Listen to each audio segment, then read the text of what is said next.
This is CBC, the Canadian Broadcasting Corporation.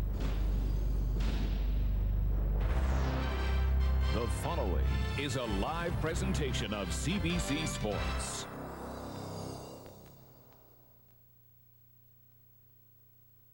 He isn't going to shoot it. Wrist shot again. Here's the rebound. Shanahan in front. The puck. They score! Stevens had it knocked down by Hines, but then it's Riche again. Firing. Score! Oh, what a shot that was. Here's Fedorov. Kozlov is in front. Coffey shoots it up there. Knocked down. Brown with a shot. Rebound. They score! Hasek able to clear it around after the Sabres control the face-off. Goff bump there by DeMaio. Here is Dykhouse. Bouncing puck, score! Bouncing puck went over the top of Hasek. The Sabres are trying to argue, but there is no argument here. The goal line is on, and the Flyers have won it in overtime.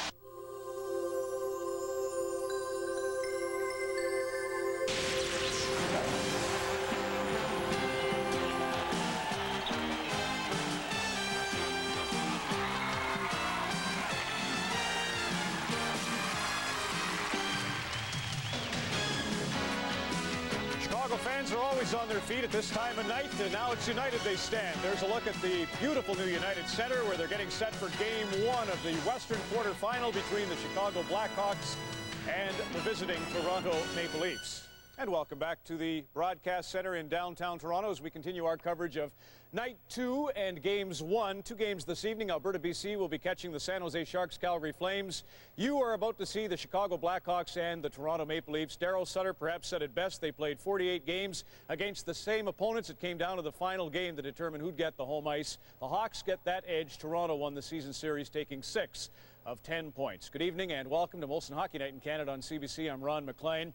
More on the Hawks Leafs setup in just a moment. First, there were 4 matinee games today, and one went into OT as we left the air 90 minutes ago. So let's get you up to speed and begin with the game that was televised on Hockey Night in Canada. Blues leading 1-0 on a Brett Hull goal when Shanahan to Adam Creighton makes it 2-zip on the power play in the second period at the Kiel Center. Pavel Bure did score, but that was it. St. Louis nurses a 1-goal lead through 60 minutes to win and take a 1-0 lead in that series in St. Louis. Stefan Riche said he wasn't necessarily pumped for the game at Boston. He had 3 points, and Claude Lemieux had 2 goals. That Riche shot off Ray Bourque and past Blaine Locker is the game winner.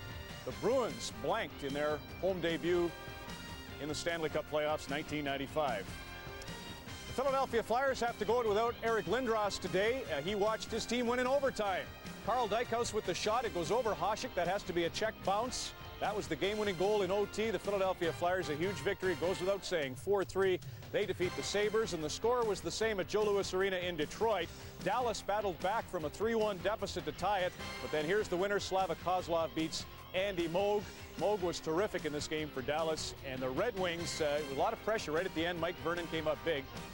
Here's the final. 4-3, the Wings lead their series 1-0. So then, to set up the game in Chicago, let's go to the broadcast booth. Chris Cuthbert, Harry Neal, fellas. Thank you, Ron. We're getting set here as they introduce the 2 teams, Harry, and the atmosphere is starting to build. Your thought on keys for the series? Well, I think the Leafs have to be careful that the revamped Chicago team doesn't outman them the way the Leafs outmanned them last year. They have to solve the Eddie Balfour problem. He is as hot as a firecracker coming in here. And the Chicago power play is first overall in the National League. And if the Leaf penalty killing, which is a good part of their game, isn't sharp, it could cost them the series. Well, specialty teams were such a key last year. The Leafs with 9 power play goals, Chicago with just 4, and that was a big difference in the series. Well, I'm not so sure that the Leafs are as a belligerent a team this year, and as a result, we may not see as many total penalties, which I think really helped the Leafs last year. Last year, the Leafs ran all over the Hawks physically. You can see these hits remind you of what a beating Chelios took, Suter took, Roenick took. But the Chicago defense core is much deeper this year and much bigger. And I don't think Chelios and Suter are going to play as much. And as a result, they may play better and be better longer. All right, we're getting set. The Leafs with the edge in the season series, 2-1 with 2 ties. Ron? Chris, thanks very much. And you're right about less aggressive maybe, Harry. 72 PIM for Chris Chelios should get him the Lady Bing. Don Cherry'd agree with that. He'll be along tonight. And his favorite player in the NHL, Doug Gilmour, is standing by now with Scott Russell.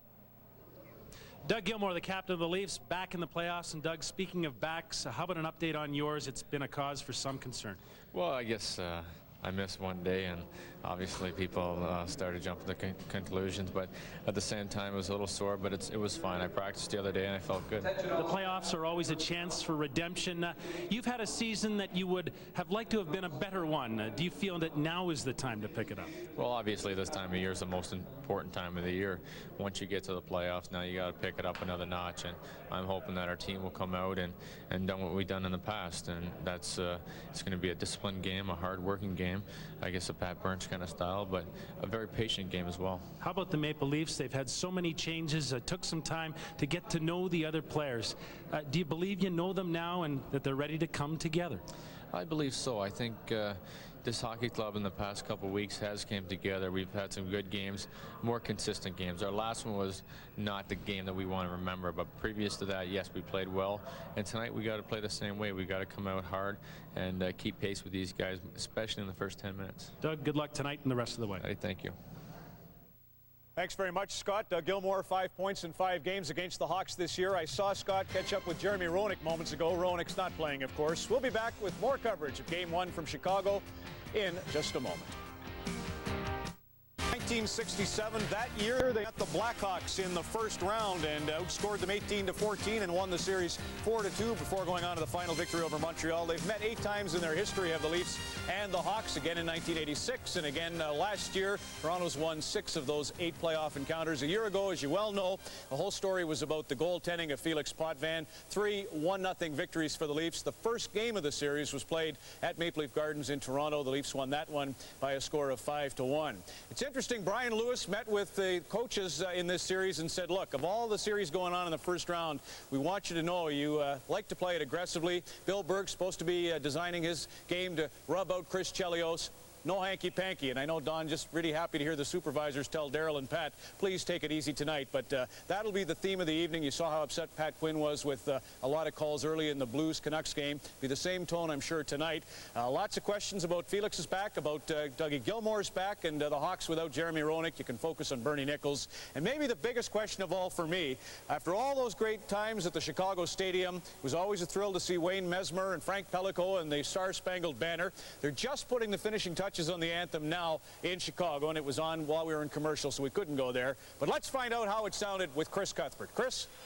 All right, Ron, thank you very much. Good evening, everybody. Spine tingling, although maybe not quite as loud and thrilling as the old Chicago Stadium. The building these two teams closed down last year in the playoffs. Felix Potvin always seems to be at his best against the Chicago Blackhawks, as Ron mentioned. 3 playoff shutouts last year against the Hawks, 2-1-2 this year. And at the other end, it's Eddie Belfour. He anchored a 3rd Jennings Trophy for Chicago. The 30-year-old native of Carmen, Manitoba, unbeaten in his last 6, and he says he's heading into these playoffs on a high. There's Pat Burns, who's taken his team to the Final Four the last 2 years. Pat Burns is looking for his 40th playoff win in 2 years, plus tonight's game. That leads the National League. Darryl Sutter has not been the coach of a series-winning Chicago Blackhawk team yet. Matt Sundin will start at center. Benoit Hogue and Mike Gartner up front for the Leafs against the checking line of Chicago. Brent Sutter along with Dirk Graham and Murray Craven, 38 years of NHL experience on this starting line for the Blackhawks. Leafs got a quick goal last year to open the series, and goals were hard to come by a year ago between these two teams in the first round. Chris Chelios rings it around the boards, and Craven last year with Vancouver gets it in the middle. Sutter hitting the line 2-on-2, and it's called on the offside. Well, the Chicago Blackhawks have won 5 in a row to finish the season, and so their lineup is the same, except Cam Russell is back to miss 15 games with a fractured wrist. So he fills in for Greg Smith, who had been playing in that spot. Here are the 4 lines that Coach Sutter has come up with. Nichols and Savard, the 2 offensive specialists. Shantz and Sutter are in charge of checking. Well, Pat Burns has made a change now as Mike Ridley comes to center. Benoit Hogue Gets it out to center, and Gary Suter drops it in. Matt Sundin started the game at center and now has moved to the wing. As the Leafs clear it down the ice, Gary Suter is paired with Chris Chelios, and they're expected to log a lot of ice time, although the Blackhawks defense a little deeper this year than it was last year in the first round. And a little bigger and a little more physical. And I think we'll see a difference as this series unwinds from this year's defense core for the Hawks and last year. That was Steve Smith back in the lineup. He was out with a broken leg a year ago. And Gerald Diddick claimed traded right at the waiver deadline, 6'2", 214 pounds. He adds a physical dimension. Here's the scoring line for Chicago as the Leafs clear it over the glass out of play. Bernie Nichols now out with Tony Amonte and Joe Murphy. Well, I think you're going to see that Pat Burns make a few lineup alterations within the group that he's dressing. The defenseman, he's going with the experience here in favor of Kenny Johnson, who is in his rookie year and has not played a game.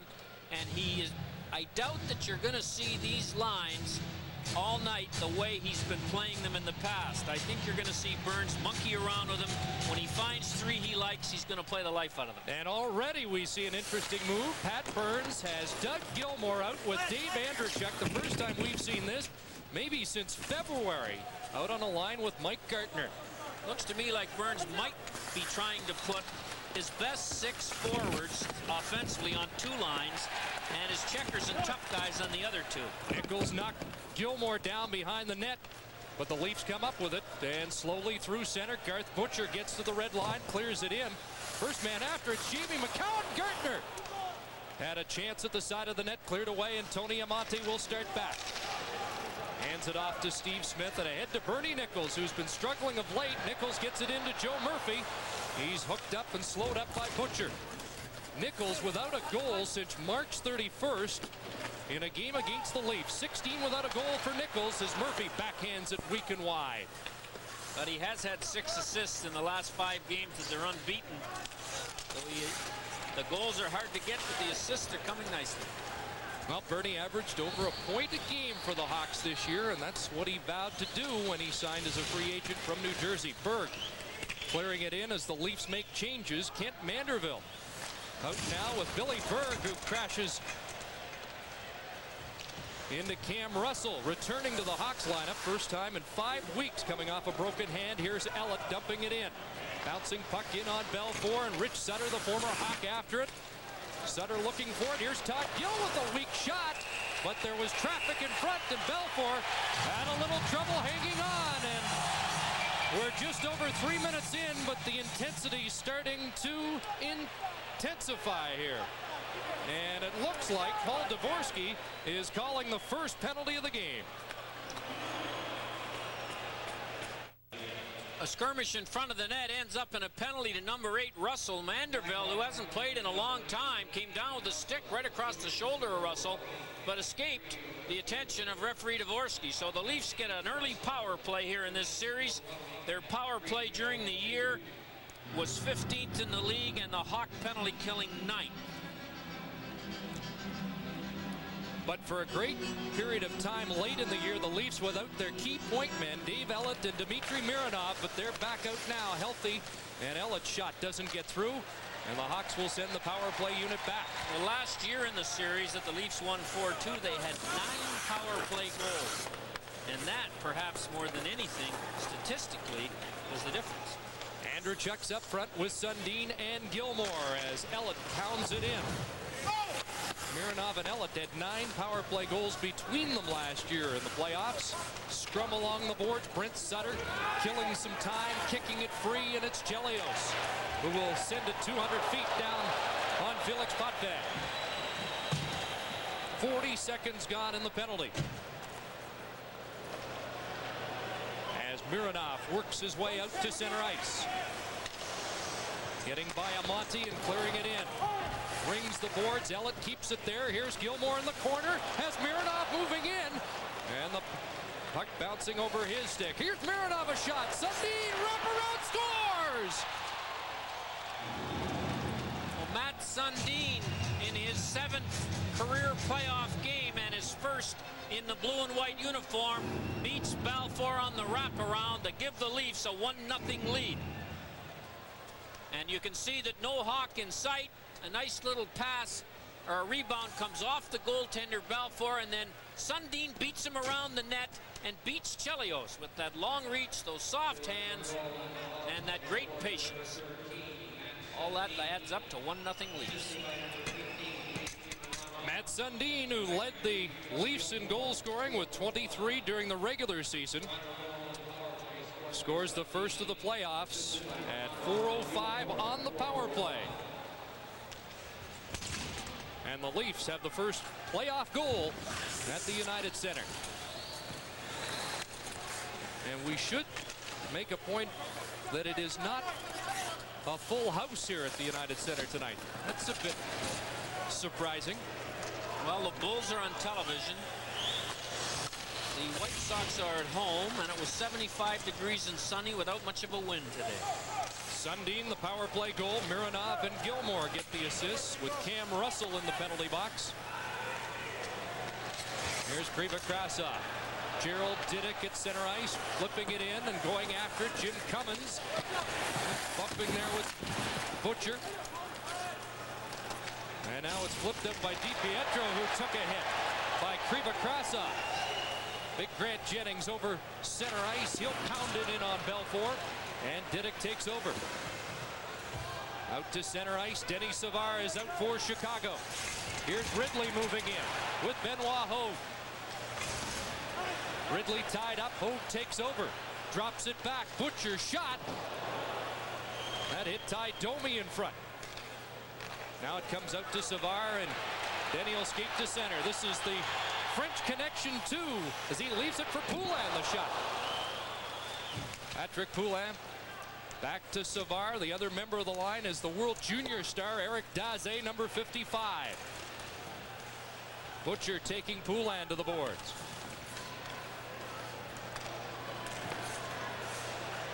Now Ridley fighting for it there against Denny Savard. And it comes clear for Ty Domi, and he'll flip it out to center ice.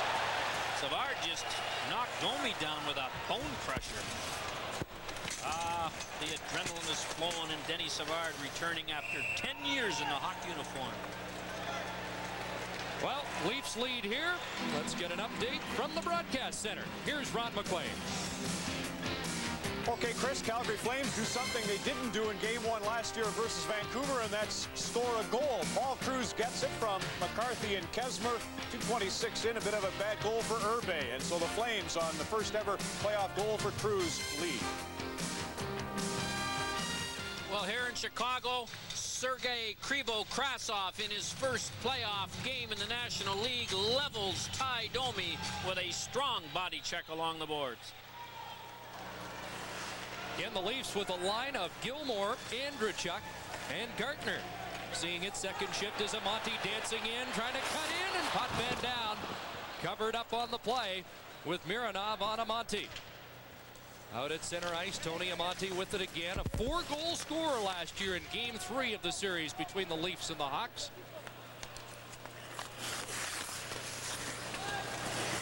Now Gilmore against the boards. Gartner with Chelios watching him and knocking him down. Chelios outlets it to Gary Suter.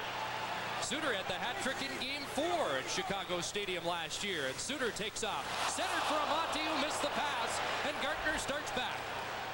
With only Chelios back, Gartner's shot is blocked. Gartner, who scored the last goal at Chicago Stadium, worked off the puck, and on the far side, Joe Murphy flips it high to center. Just over 7 minutes gone, first period, and the Leafs leading 1-0 on a power play goal by Matt Sundin. Butcher sends it in. Rich Sutter astride in ahead of the play, offside here at the United Center. Here's why you like Chris Chelios. Boy, when it's a battle for the puck, if you keep a stat of how often he comes up with it, he must lead the National League in that one. A real strong man on his stick. Daryl Sutter was telling us that he cut Chelios' ice time 7 or 8 minutes a game for the last couple of weeks, and he is fresh now for the playoffs. He won't be cutting his ice time now. Here's Craven trying to center it. Dirk Graham puts it back behind the net. Craven there, puts it out in front off the paddle of Felix Potvin, and the Leafs clear it out. Manderville, Sutter, and Berg. A checking line for the Leafs. And now here comes Chicago. Here's a shot on Potvin, and he makes the save off Eric Weinrich, and Rich Sutter takes off. Up ahead to Manderville. He clears it in, bumped by Russell, and Weinrich back to get it. Clears it up on the right side. Murray Craven is there. Turned back by Manderville, but Dirk Graham follows. Graham to the line. Chicago making a change. And now Krasov with a shot wide. Benoit Hogue drops it off, and Dave Ellett will lead the Leafs through center ice. Long shot on Belfour. Around the boards, Krasov. Ahead to Jeff Shantz, former Regina Pat.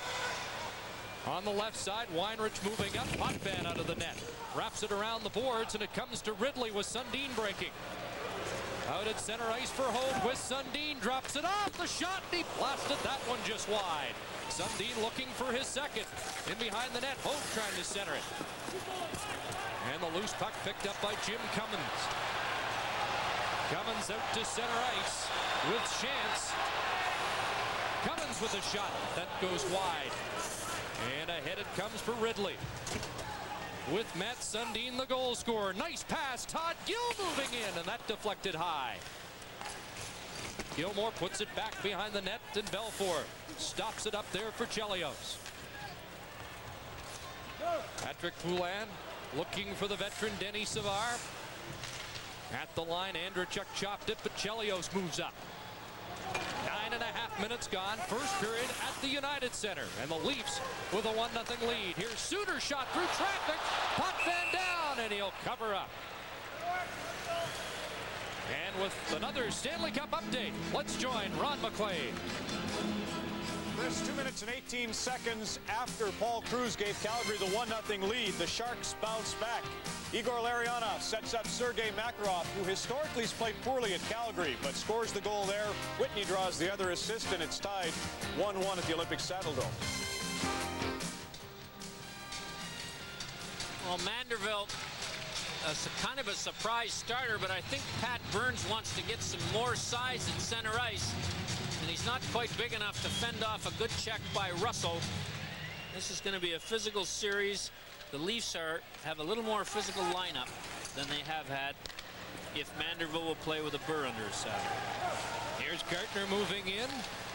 Puck is loose. Andrechuk reaching for it. Cleared away by Denny Savard. Poulin has trouble with it. Now Chicago gets it out. And into the Leaf zone for Mironov. So the Gilmore line right now is matched up against Denny Savard and the youngsters. Gartner with the shot. Blocked by Gary Suter. Gilmore takes a look and a bump. Puts it in front. Andrechuk sprawling in front. But Eddie Belfour down to make a save off Dave Andrechuk. Goals against this year, the lowest of his career. 3 Jennings trophies he and his teammates have earned in the last 5 years for the best goals against average in the National Hockey League, or the fewest goals against.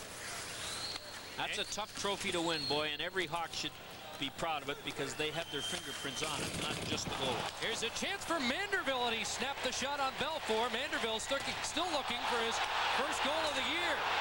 Fans thought he should have got a penalty there as Belfour fields the shot from the point. And again, traffic in front, and I think Mr. Manderville has that burr you were talking about. Pretty sure Pat Burns placed it there. Manderville has been a whirling derby show here today. Now Rich Sutter can be a pain in the rear end on any given night. Looks like he's adopted that attitude. He's played for Chicago 6 games last year in the playoffs. And he was pumped this morning when I saw him come to the rink. I asked him, I said, do you phone your brothers when the playoffs are on? He said, yes, I do. We had a short conversation last night. He said, I wish them that they played well, but their team didn't win. Well, and this is a preset tradition in the Sutter family. Rich Sutter's family still lives here in Chicago, so his wife and Brent's wife drive down together and sit together during the season. But in the playoffs, when the Hawks are playing the Leafs, they drive down together, they sit apart, they come back and drive back together. So the Sutters have got it all figured out. They would have to with 6 of them. Well, this line produced a good scoring chance before the penalties were assessed. Well, I think that you have to take these 2 defensemen out, as Sutter just did there, Suter and Chelios. And after you've gone to them in the offensive zone or the neutral zone, stay with them. Don't let them off the hook. Make them play the game in a crowd. They are 2 brilliant hockey players. No hockey player that I've seen plays as well when somebody's 5 feet from him, but he does when he has some ice. Now look at Daryl Sutter, and he wasn't that happy when Bob Pulford traded his younger brother earlier this year to Tampa Bay. Was not consulted on the deal. Well, they knew what he was going to say. He was going to say, he's my brother, don't trade him. So that's the only way to do it. Tell him after the trade and tell him to get over it. So Belfour and Sutter are penalized, and Tony Amonte will serve the Chicago minor penalty. And it's 4-on-4 hockey, with Gilmore turning back in his own zone.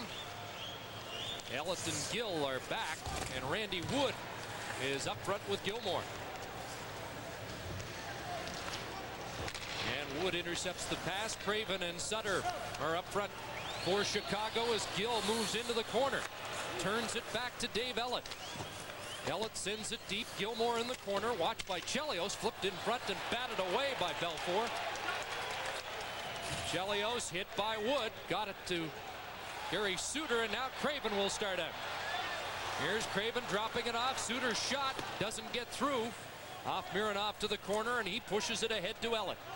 8.5 minutes left, first period at the United Center, and the Leafs leading on a goal by Matt Sundin, who's spun around and knocked down. Sundin still trapped inside the line by Suter, and here's some room for Mironov moving in. Drops it off. Sundin snapped the shot. Blocked by Chelios. Good defensive play, and the Hawks in transition. Murphy on the move, snaps the shot. Joe Murphy led the Hawks in goal scoring with 23. Can't keep it in. And it's Sundin, the Leaf leading goal scorer, turning back. 23 seconds left in the coincidental minors. I think the Leafs, when they shoot it in, have got to keep the puck away from Belfour. Make him come out and get it if he wants it. But don't put it right on his stick, because he's pretty good with it, and he'll make the initial good pass. Now the Hawks move it ahead to Bernie Nichols. Here's Nichols hanging on to it. In front, Steve Smith went to the net. And now the penalized players back on the ice. Mike Ridley giving off to Dave Ellett, and the Leaf veteran defenseman ahead to Gartner. That failed to click. Following up is Butcher, and he'll flip it into the Hawk zone. 7:11 left, first period. Savard missed Poulin with the pass, and it slides down into the Leaf zone. Gill back to get it. I don't think Poulin was ready for that pass. If he'd been going, that pass would have been right on the tape. Russell back to Denny Savard. 4 goals, 4 assists in 12 games since his return to Chicago. Jennings, a couple of Stanley Cup rings with Pittsburgh, gets it ahead, and now Gilmore. Over to Andrechuk. Andrechuk to the line, dumps it into the corner. Belfour plays it around for Poulin. And now Savard. Denny Savard thrilled to be back in Chicago. Nice pass there. Bad angle shot, and Cummins almost found a little room on the short side. Cleared out to center, but Chelios was there for Chicago. Jim Cummins with the best chance so far for the Hawks. On a nice pass by Denny Savard. Ty Domi bumped at center by Kriva Krasov. And big Grant Jennings back to get it. He's hit by Shantz. Jeff Shantz can't control the puck behind the net. Chicago up with it now, though. Kriva Krasov trying to spin away. He's checked, and back comes Doby for the Leafs. Domi fires it in. Randy Woods on left wing. DiPietro is the center iceman now on this line. New lineup. Domi put it in front. Loose puck. And it was just knocked wide by DiPietro. Hawks flip it out to center. Under 5.5 minutes left in the first period. Still 1-0 Leafs on a power play goal by Matt Sundin. Well, both teams' checking lines have had some success forechecking. Outside Domi can't get a good shot away. He's wrestled down by Gary Suter. Chelios knocked down from behind. Fans react. And Domi pries the puck loose. Brent Sutter gives it back to Chelios. Takes the return feed out at center. Hit by Hogue, and the Leafs will take over. Long pass for Sundin too far. Didick off the boards. McCowan to Butcher. Off the stick of Ridley, and Gary Suter has it now. Lead pass too far for the captain, Dirk Graham. And it slides into the Leaf zone. Up for Sundin. Steve Smith watching him. And the Hawks called offside as Didick leads the rush in with 4:25 left in the first period. The sights we saw this morning coming to practice, this is all that remains of the old Chicago Stadium. The wrecking ball can erase the building, but not the memories for anyone who was privileged enough to see a game in that rink. And this is the first playoff game ever at the United Center. Joe Murphy behind the net. Bernie Nichols back to Murphy, trying to get away from Mike Ridley. Puck comes in front, and McCowan up with it. Here's Matt Sundin breaking. Steve Smith, lone man back for Chicago, as Sundin couldn't pull the trigger. Tried to get it to Ridley, and now Tony Amonte speeds away. Here's Amonte moving in, and Potvin the save. Nichols rebound, and what a stop by Potvin. Best chance for the Hawks, and Bernie Nichols continues to struggle offensively for Chicago. Now it's Andreychuk. Ahead to Gardner. Gardner in. Can't pull the trigger on that move. Mike Gardner in alone. So chances at either end. Ellen the drive, and it's swept out of the goal mouth by Steve Smith. Here's Gilmore's side of the net. Andreychuk shot doesn't get through. Great action here with 3:13 to go. First period still 1-0. Todd Gill taking Cummings into the corner, and they tie it up long enough for a face-off after great chances at either end of the ice. And then the puck rolls off his stick as he tries to go to the forehand and put it up top.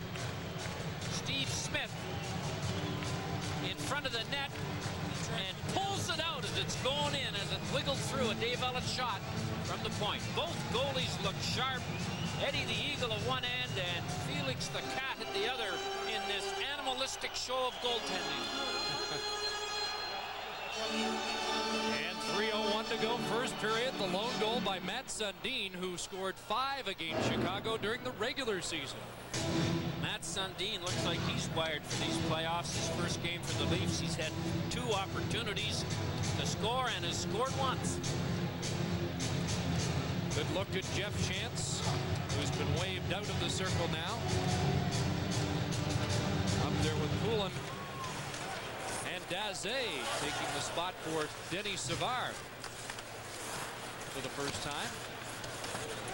Chance has the puck, over skates it. Gilmore there for the Leafs. Now it's pushed in front. Poulin the shot, and Potvin was down, and the Leafs start back with Gill. Long shot in on Belfour. Cleared ahead, Patrick Poulin. Down the ice for Chicago. And back to get it, Garth Butcher. Leafs making a change as the puck cleared ahead to Randy Wood. Now on the near side, it comes to Butcher, and he'll send it in deep for Toronto. The trouble with line matching, it means you have to change a lot on the fly, and it cost the Hawks a breakaway against them as they did it the last time, and Gardner walked in and just missed. Suter got by DiPietro, cleared it in for Chicago. Jamie McCowan back to get it. veteran of Stanley Cup playoff competition. McCowan in his 124th game. Cleared around near sides. Harry Suter had Domi in a bear hug. DiPietro was bumped. Domi made a good play there, Chris, because as much as Suter took Domi took Suter on the pinch. Now Murray Craven is in. Craven looking for Brent Sutter. Sutter has it in the corner. Graham's side of the net. Craven with the shot. That was blocked by McCowan. Cam Russell moves up to keep it in. Craven back to Dirk Graham. Graham's had trouble scoring of late. Hasn't scored a goal in 22 games. Side of the net. Gets it over to Craven. Back to Graham. Bumped by Butcher. And now the Hawks work it free. Sutter just missed coming out in front with it. And it gets out to center ice. And we're now down to 1 minute remaining. First period. And the Leafs protecting that 1-goal lead. Gerald Diddick clearing it back in. Tony Amonte has it on the near side. Rings the boards. Murphy after it, but McCowan has it for the Leafs. Steve Smith now gave it away, and Benoit Hogue scampers after it. Here come the Leafs. Hogue drives the shot. Belfour off the pads, and Nichols picks up the rebound.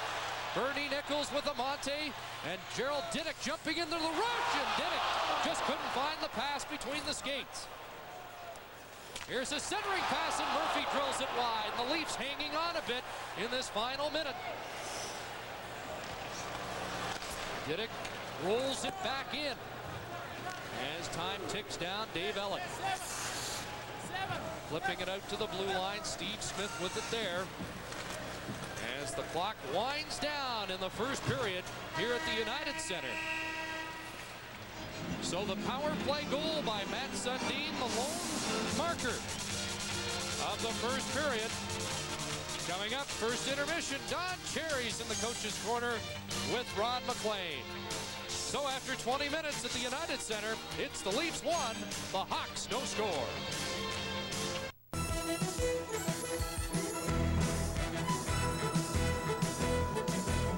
Coach's Corner with Don Cherry. By the way, Mike Raffji and Ulf Dahlin have just scored 3-1 San Jose late in the first period at the Saddle Dome, and of course 1-0 here. Detroit, that well, no Newendike, no Roberts out there. They got a lot of problems. Yeah, and Brian Lewis has done his job on his no-hitting. I call this, the players call this game so far, it's a pretty exciting game, but we call it a Nolan Ryan. No-hitter. Not an Owen Nolan game. No, Olin Nolan. Yes. Okay, how about him? Quebec Nordiques last night, you got to admit. Nolan Ryan, or with something like that. Who cares? I know what you mean. No hits. Plenty of them last night, including one that we wanted. What did you think of the game, though, before you show Wendell? You know, I got to tell you something, that when you blow a 4-2 lead, and in the playoffs, in the third period, that's tough. That's a killer. And to come back, and I'm questioning Richter. How does Richter go from last year, the best goaltender in the league, to where he is now? That's a tough thing to go. Did not play well last night. I bet you Healy's in there before.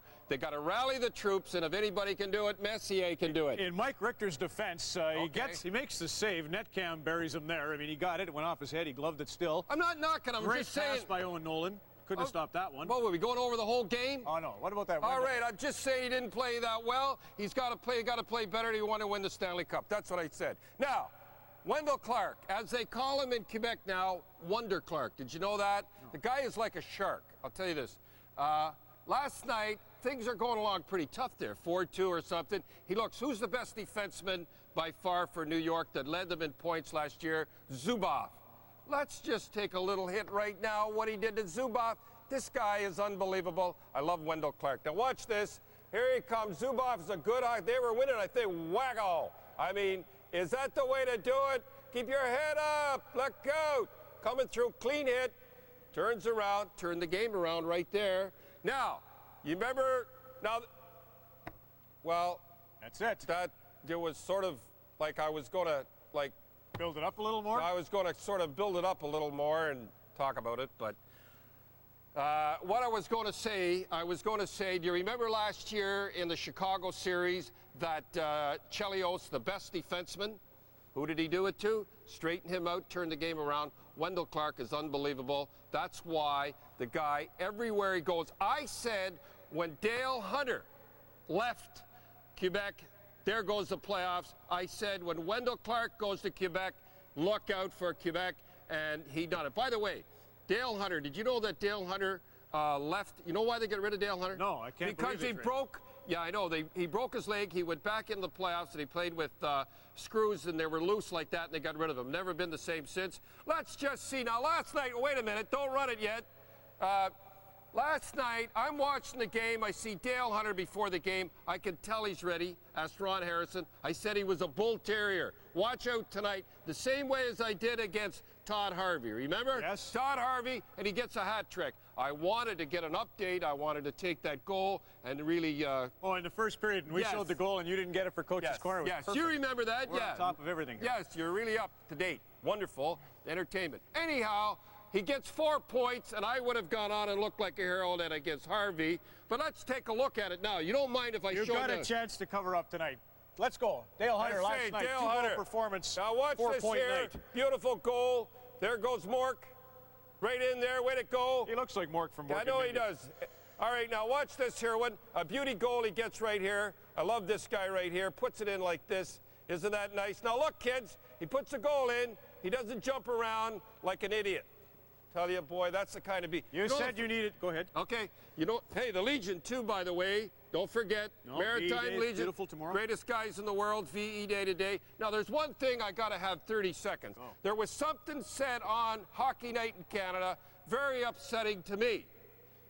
It was said and suggested that Jeremy Roenick was playing for his contract and he was sitting out not because he was injured, it was because of his contract. Can you imagine saying that like a Boston boy? It was by a Vancouver guy, should know all about that, and we should know. And you sat there. Jim Houston was just referring to a story that's well documented. You sat there. You sat there. I know for a fact Jeremy Roenick is your good friend. Yes. You sat there and never defended him. I expected a lot more from a guy from Alberta, stand up for a friend. I just wanted to say that. Jeremy Roenick would never do that. He's a wonderful person. Perfect. Does that mean now that Pulford should go and punch him in the head? Yes, absolutely. You know, as far as Dale Hunter, the one thing I will say about the screws in his leg, him not making it stupid, you're right. I've seen a lot of very successful people with screws loose. Sometimes it's just the threads are faulty. In any event, Don Cherry in the Coach's Corner on Molson Hockey Night in Canada on CBC.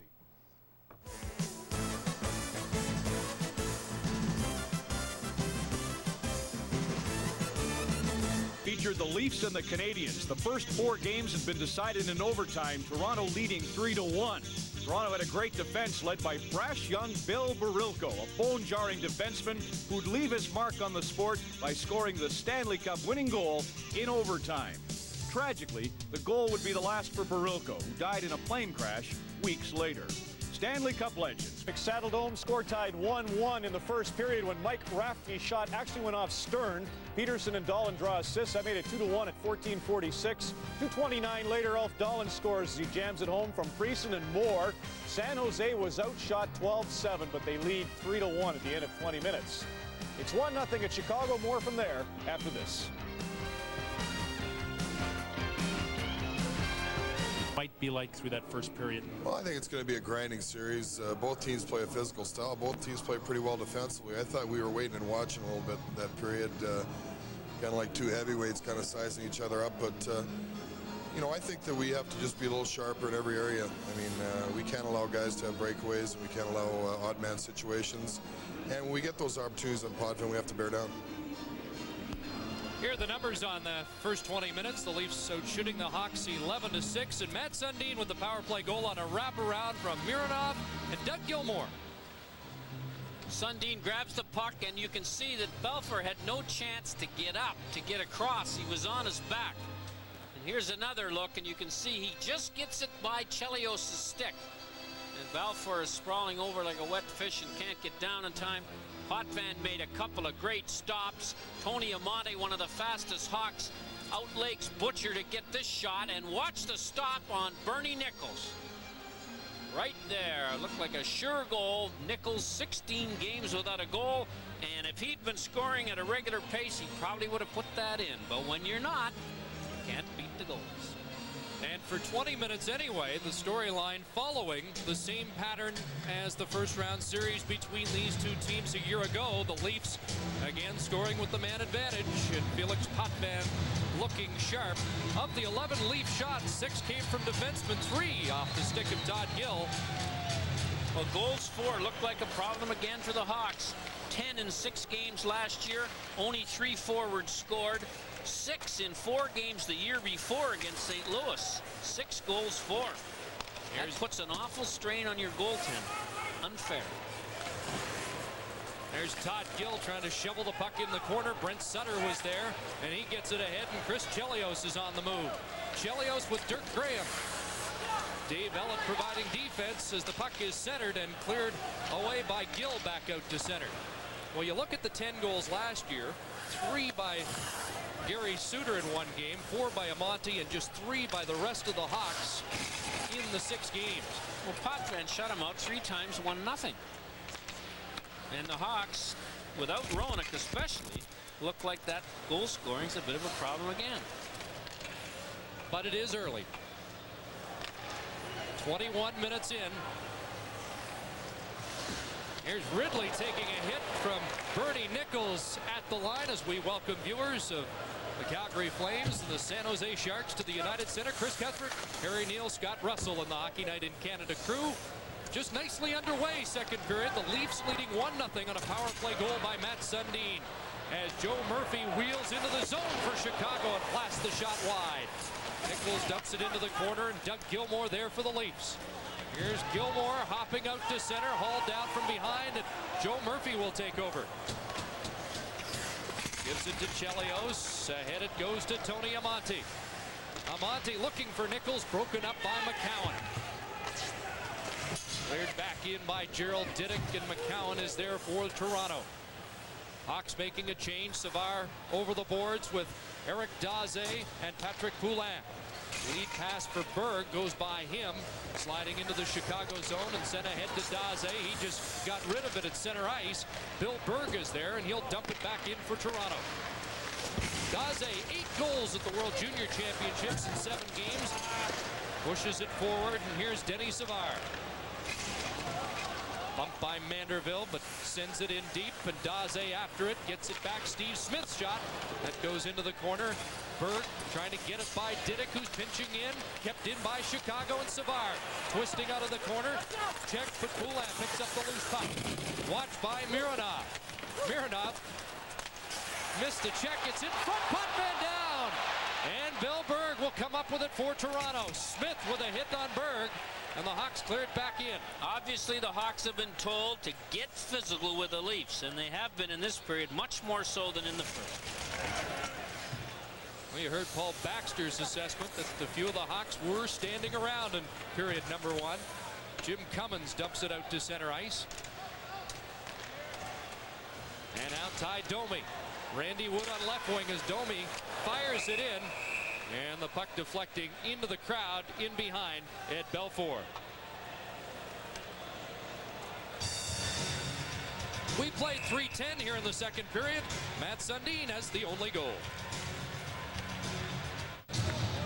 Every scouting report on the Hawks say to the wingers, watch the pinching defenseman. Berg cannot get the puck by Diddick, and there was all kinds of problems after. 73rd playoff game for Gerald Diddick. 6'2", 210 pounds, and you don't want to get hit by him if you can avoid it. So wingers, you've got to take a peek to see if the pinching defenseman's on his way. If he is, you got to stop the puck or take him out. Big assignment. Here come the Hawks. Kriva Krasov trying to come out in front. He was checked, and Randy Wood will start back for the Leafs. Ahead to DiPietro. He dumps it in, and Ty Domi will give chase with Cam Russell. DiPietro just chops it in behind the net.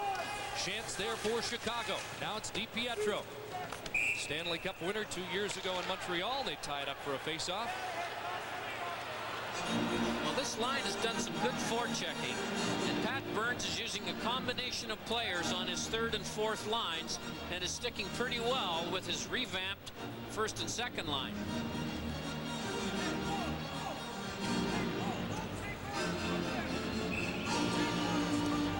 Perfectly clear. You'll find guaranteed low prices at your Canadian Tire store every day. If you find a better price anywhere, we'll match it. Guaranteed. Well, Pat Burns is going to play his best players a lot. He's up Doug Gilmour's ice time. I think you have to get him up to 30 minutes a night, and you can see right here these two horses play half of every period. And as the game gets close, as most of them are going to be, and gets late, they play more. Well, Pat Burns has already developed a big story here tonight, reuniting Doug Gilmour and Dave Andreychuk for the first time since February. And juggling the lines, new lines that we haven't seen quite some time for the Leafs. For the first game of the Stanley Cup playoffs in Toronto, as we approach the 4-minute mark of the second period, has a 1-0 lead. Murray Craven up the boards, kept in by Mironov. Craven gets it back and backhands it through center ice. Just missed Chelios, who had popped up on the rush that time. The two Leaf wingers have got to be sure that number 7 and number 20, Chelios and Suter for the Hawks, can't go where they want to go after they pass it, and they can't indiscriminately throw it to each other, which they often do. But in the first period, only 3 times did they complete passes to each other. That's a way below the normal. Here's a chance for Sundin, drilling the shot right on Belfour. And Matt Sundin's had a number of good scoring chances already. Brent Sutter starts back for Chicago. Over the line, his shot doesn't get by Butcher. Dropping it off behind the net, Mike Ridley's there for the Leafs. He lost it. Here's Graham shooting it just wide of the target. Chelios has moved up. Sutter behind the net, can't handle the puck, now gets it. And Sutter to Graham. Chance for Graham, and he just shot it wide. Chelios has moved up along the boards, and he's tied up. Real battle going on there between Chelios and Hogue, and out skates Mike Gartner. Fakes the shot. Gartner fires right on, and Belfour will hang on for Chicago. Well, you can get under the skin of Chelios, and Benoit Hogue did a nice job on Chelios along the boards in the offensive zone. He was rewarded with a little bit of a fancy elbow to the nose. You can see by that nose, it's had the odd elbow before, and here he is right here. He's taking Chelios. Chelios doesn't like it. And who would? And as they break up, Chelios gives him the stick. How do you like the taste of that tape, he says, Benoit. That's what the Leafs have to do. Get after the Hawks' best 2 defense pair, Chelios and Suter. Try and neutralize them. 133rd playoff game for Chris Chelios. Stanley Cup ring from 1986, and of course played for Pat Burns later in his days in Montreal. And I've talked to Pat many times about Chelios. He is a great admirer of Chris Chelios. Here's Andreychuk at center ice. Takes a look, feeds to Mike Gartner speeding in. Turns back. Mironov's moved up on the play.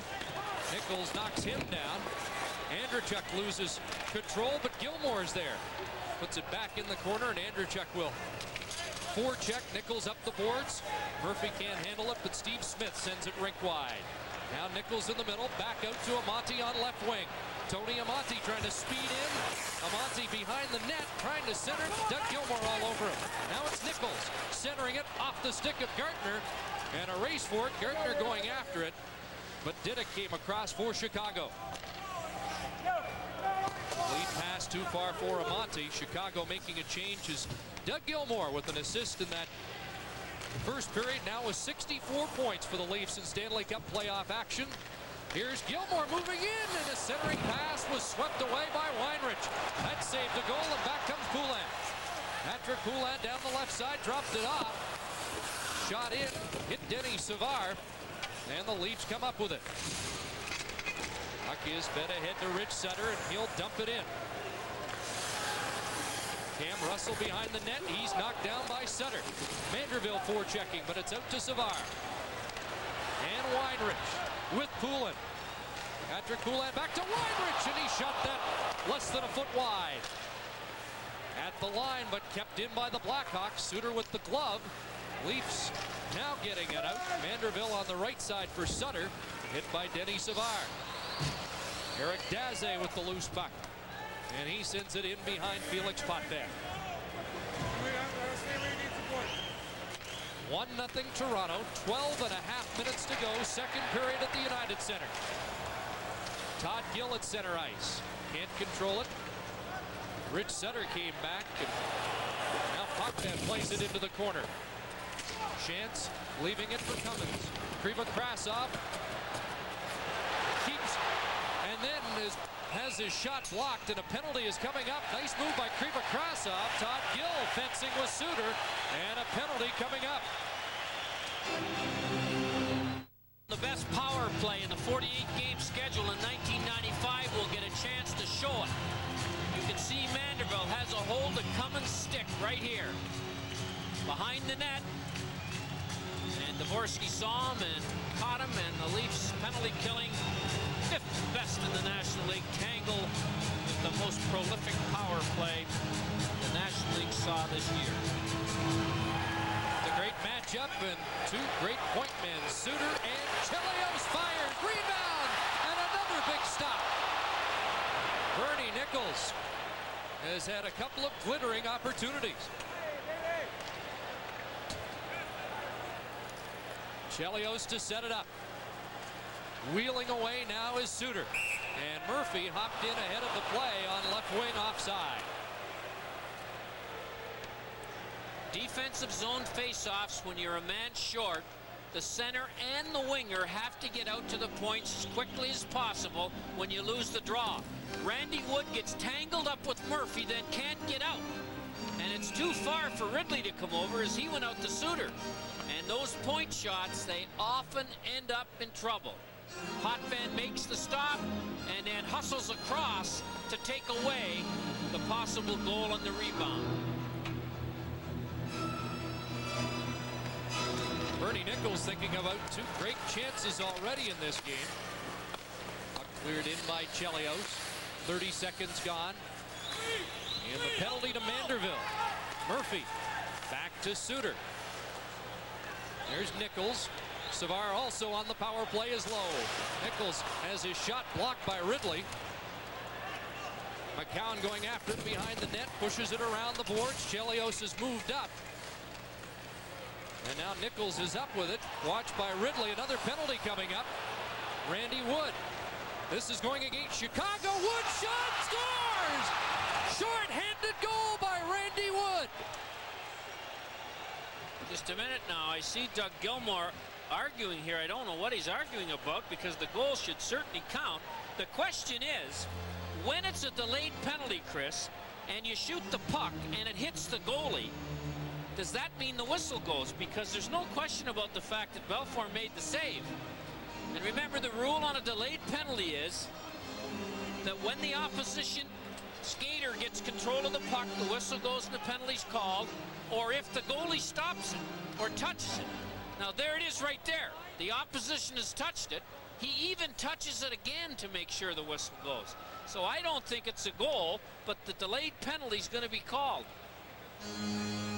The letter of the law is if a skater on the Hawks touch it and control it, the whistle goes. If the goalie just touches it, and of course,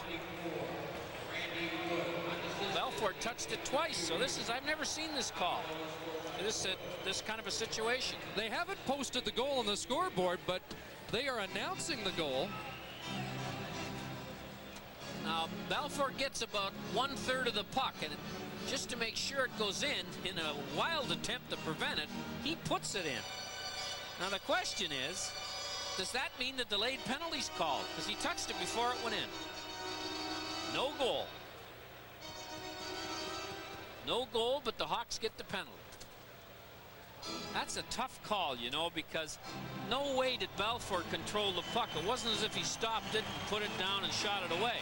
But Dvorsky has no recourse but to call this the way he called it. And the rule is designed to protect the team that was going to have the penalty assessed against the other club, and so the Leafs have the call go against them, and it's still 1-0, although here at the United Center they did announce the Wood goal. Now the penalty was away in behind the net. the Leaf net. Murphy runs into McCowan. Now the delayed penalty's on, but the Hawks don't touch the puck till Belfour does. So you can see Murphy serves the penalty with a smile on his face, and the Leafs lose the goal. Yeah, Chicago will take that one.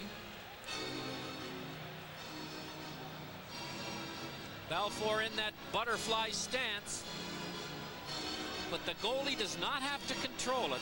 He just has to touch it when the delay's on. The skaters have to control it. 58 seconds left in Manderville's minor. Then the Leafs will have a short power play. Now, you don't think Eddie Belfour's so smart that he turned around and touched it with a stick to get the whistle, do you? Never a doubt. Well, we know he's a triathlete, and you got to think while you're swimming, skating, and running.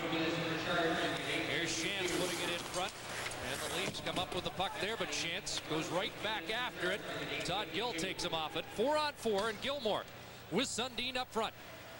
Here's Gilmore over the line. Sundin on the wing. Try to get it back to Gilmore. Now steals it. Todd Gill moves up the drive. Big stop there by Belfour. Rebound, and Sundin chopping away at it. Now Chicago comes back. Jeff Shantz with Patrick Poulin, and Shantz running into Todd Gill and knocking Gill down. But the puck went loose.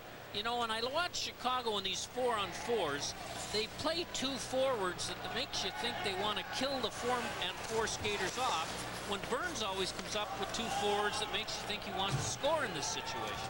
And now with 58 seconds of man advantage time, the Leafs go to the power play. Manderville's out of the penalty box, and Gartner's up front with Ridley and Holt. Dirk Graham trying to keep the Leafs in their own zone. And the Chicago captain doing a good job against Dave Ellen. Now Ridley in to help his teammate. Finally it comes loose almost to Brent Sutter. Diddick's moved up and he gets it to Sutter. So Chicago really not letting the Leafs get started on this shortened power play. You have to move the puck when they harass you in the forecheck. Move it quickly. You've got an extra man, and usually an extra 2 men to get it to when it's that deep in your own end. Under 9.5 minutes to go, second period. Leafs still leading 1-0. Just 10 seconds left on the man advantage for Toronto. Ridley trying to get it into Gartner. Now Gartner's after it. Here's a shot, and Belfour got a pad on that off the stick of Benoit Hogue behind the net. Hogue can't control against Diddick, and Joe Murphy's returned to the ice. So Chicago back at full strength. Battle for the puck continues, and Gartner from a sharp angle. Steered aside by Belfour, and it's Joe Murphy. Over the line, dropped it off, got it back again. Here's Murphy teeing it up, shot deflected, puck bend down, it's loose in the goal crease and swept to the corner. Murphy again, the shot deflected down by Brent Sutter, and they're saying a high stick, and that's the call. Dvorsky will whistle play down. 8.5 minutes to go, second period. San Jose Sharks building a lead. You feel it, you could take to the bank. We pick it up in the second period. They're ahead 3-1. They make it 4. Great move by Jamie Baker. Mind you, Sandy McCarthy's playing defense. Tansel and Odgers draw the assists. And it's a 3-goal lead for the Sharks at Calgary.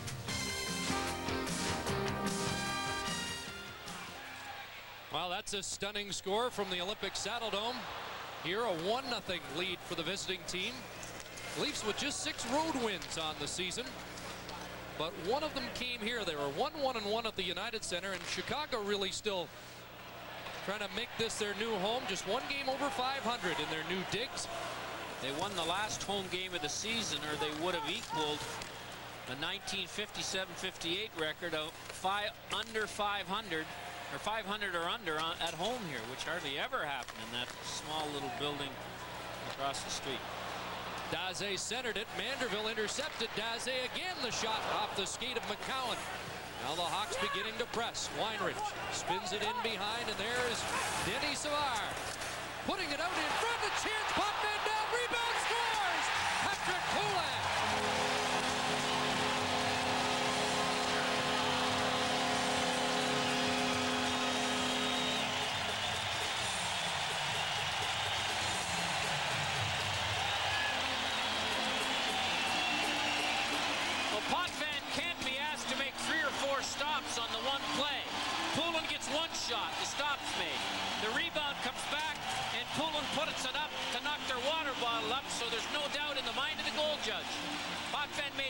stopped on the first shot, but the rebound came right back to Poulin, and Potvin sitting down couldn't reach it as it goes into the top of the net. The score's 1-1.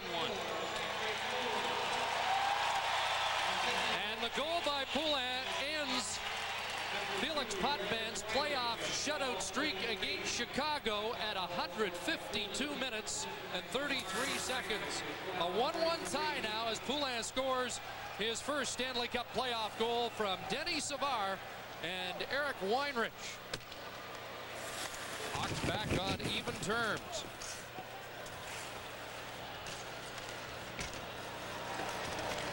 Under 7 minutes to go in the second period. Chelios up to Graham. And now Brent Sutter. Offside the call against Chicago. Let's join Scott Russell. Darryl Sittler is one of the great Leafs of all time when it comes to the playoffs. 65 points, no question that Doug Gilmour, he has an assist tonight, will break that soon. Do you see the current Leaf captain rounding into form, Darryl? Well, we're hoping he will. It's too early to tell. It's only been a period. I like the way Matt Sundin's played tonight, and I like the way Felix Potvin has played. And we know we need those three guys going if we're going to win this series. Pat Burns asked whether or not this team had grit, honor, and was going to be able to work hard. Do you believe it will? Well, for sure. I like the way we've been playing. We've been finishing our checks. We haven't been doing that all year, and we're playing with some intensity. And yeah, I like our team. We've added some players at the trade deadline that I think will help us. Darryl, thanks for coming down, guys. 6.5 minutes to go here in the second period. And the Blackhawks back on even terms. Denny Savard with his 153rd career Stanley Cup playoff point. I think the way the Hawk defensemen pinch, the Leaf wingers have got to keep dumping it by him into the neutral zone, hoping that there's not a forward backing up the pinch and get the 2-on-1. Here's Diddick moving up now for Chicago.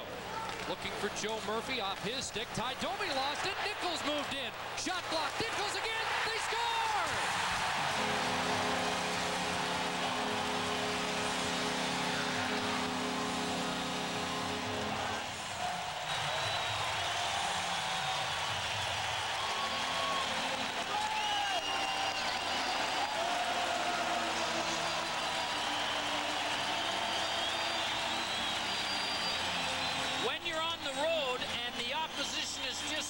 In a noisy rink, and you get a chance right here to dump it out. You can't slip it back through your legs the way Domi tried to do it and hope it goes out. Quick goals have been a Leaf against. It's been a problem for the Leafs this year before. And because they didn't get the puck out when it was 4 feet from the blue line, cost them the lead. And Tony Amani is shining up that aluminum stick. See if he can do it again. Goals come 88 seconds apart. Then Chicago with its first lead of the game. Tony Amati, who had 4 in one game last year against Toronto, has the go-ahead goal offside against Chicago. Well, Chris, if you believe in history, each of the last 5 Stanley Cup champions were coached by a team in his first year. Keenan, Demers, Bowman, Johnson, and Muckler. Here's another look at the goal. And even 4 of the last 5 finalists were coached by a team that was coached by a coach in his first year with the team. Melrose, Gainey, Milbury, and Burns. This year there are 4 eligible, if you think that's going to continue. Campbell, Keenan again, Crawford, and Terry Murray. So, an interesting stat. When you coach a team for the first time in the last 5 years, you've sipped out of the cup at the end of the year. One of them did. Here's another chance for Chicago. Potvin down as they slap away at it. And finally, Mike Ridley takes Denny Savard down. Savard up with it again. It's all Chicago, and Savard's shot blocked by Gill. Leafs on their heels. Maybe it's something to do with new buildings. The Leafs gave up goals in bunches at the Kiel Center this year in 2 different games. It's been a nasty little habit that's surfaced more than once against the Leafs this year. Benoit Hogue shot blocked by Chelios, and that one stung Chelios to the bench. Under 5 minutes to go, second period, and the Blackhawks with a 2-1 lead. Here's Gilmour down deep for Toronto. He's tripped, and a penalty coming up as Doug Gilmour was dumped behind the Chicago goal. The Leafs are down, but headed to the power play.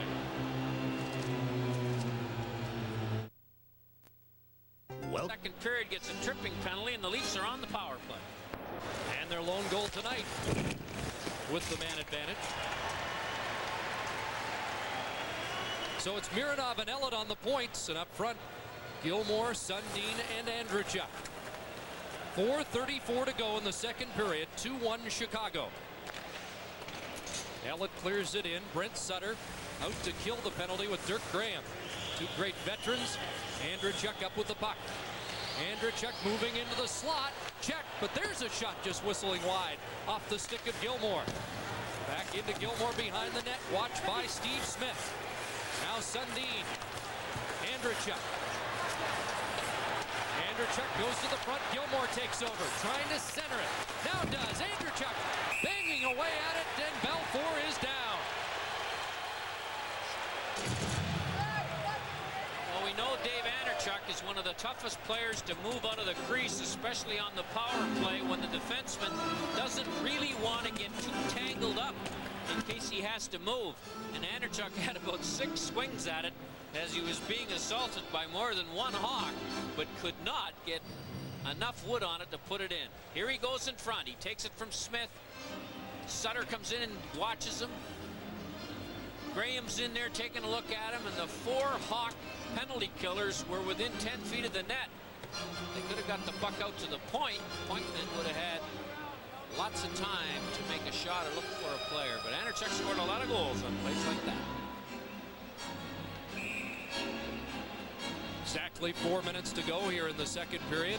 A period that turned around when Randy Wood's apparent shorthanded goal was wiped out, and then the Hawks answered with 2 straight.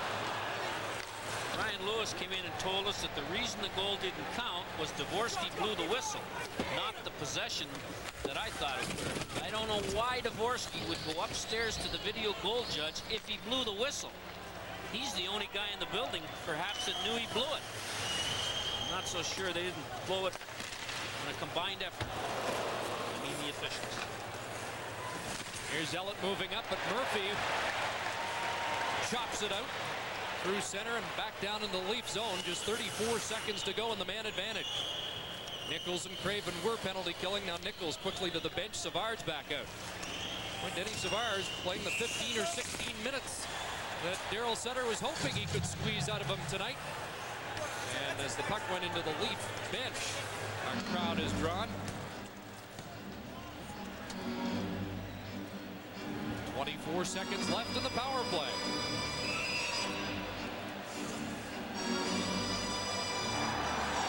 Well, Steve Smith's going to get the original penalty, but they're still having words over in front of the Leaf bench.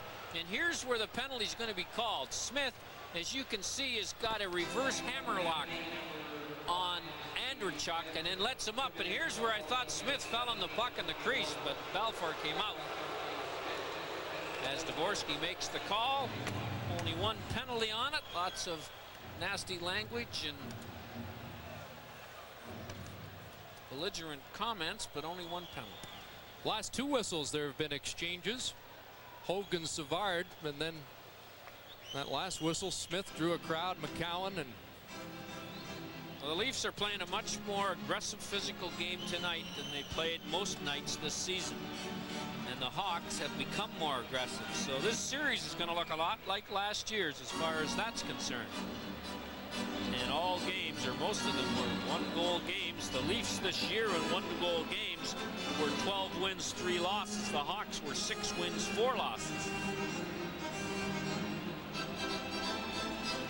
And the Leafs with Gilmore, Andreychuk, Sundin back out on the power play.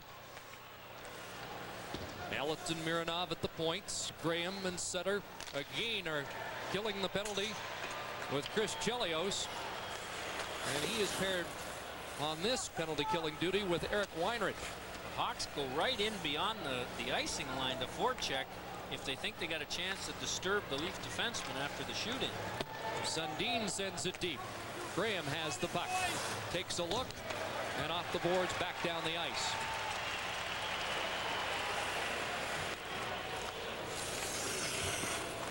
.202 to go in the second period. And Chicago with the 1-goal lead, and Nichols bothered Mironov enough to turn back. The initial breakout pass that you ought to be able to catch the 1-4 checker on it, the Leafs have had trouble making. Now it's Sundin through center.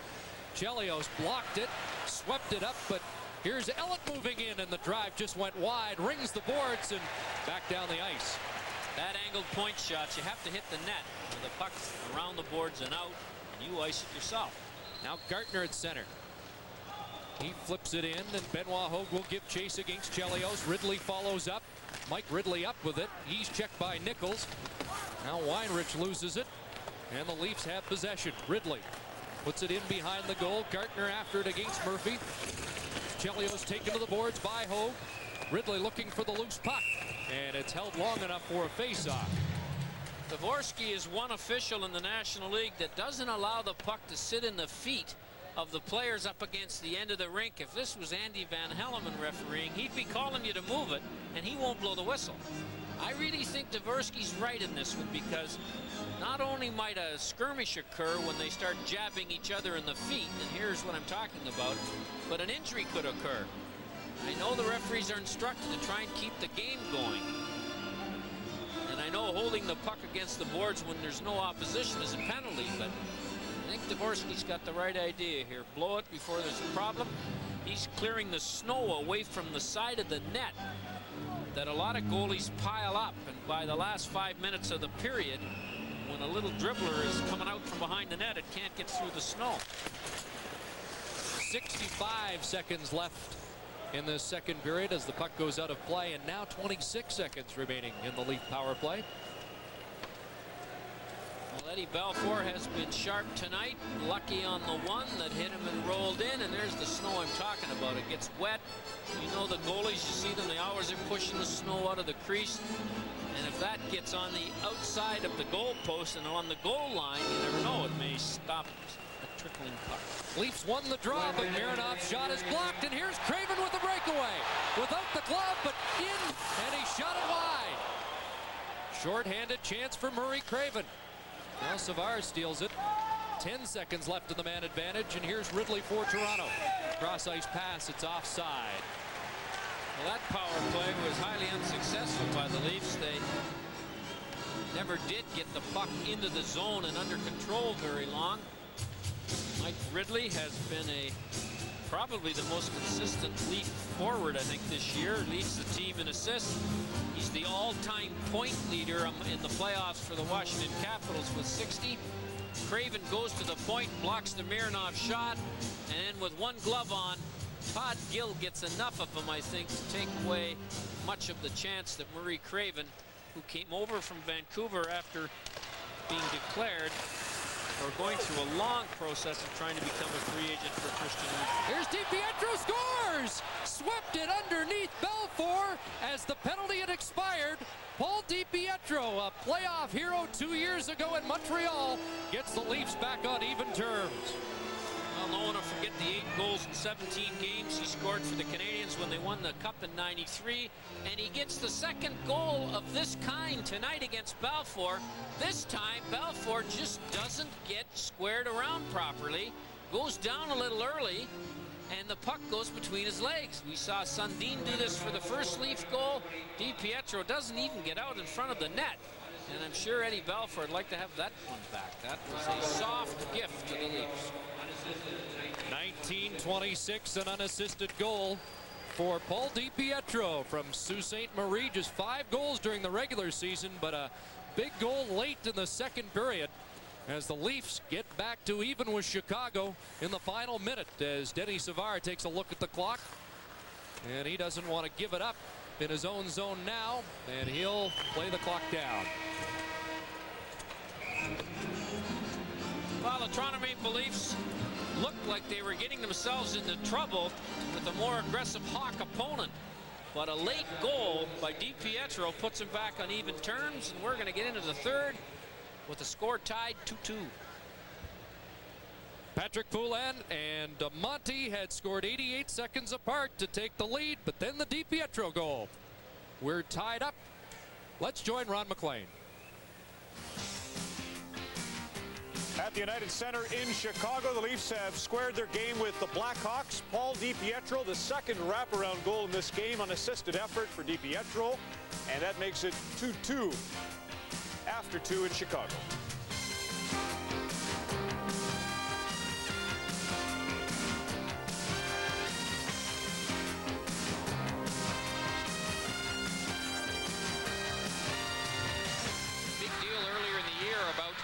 Referees enforcing that touch-up rule. They really wanted to try and protect the players who were going back to get that puck, and there's an example of it right there. Jim Kite was jumped on the play, so San Jose looking to add to their 4-1 lead as it's shot out to center, though. Joel Otto with a burst of speed. Otto couldn't work past Mike Rapchi, and a good defensive play took him down.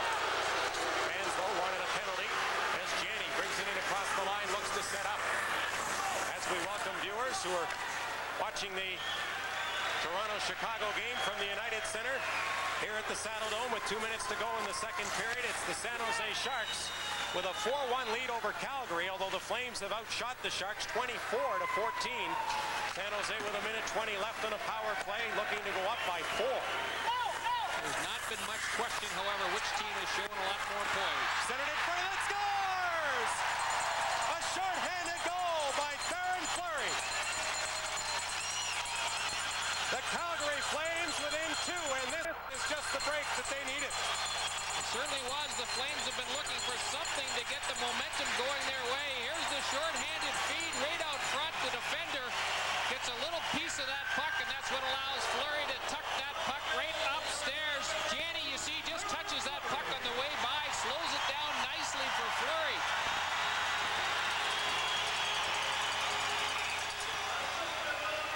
Fleury obviously with a huge goal for the Flames to get them back in it. It's 4-2 now. San Jose leading in the second period at the Saddle Dome. 2-2 after 2 at the United Center in Chicago. After 40 minutes is still to come as we continue with our coverage of the Stanley Cup playoffs on CBC.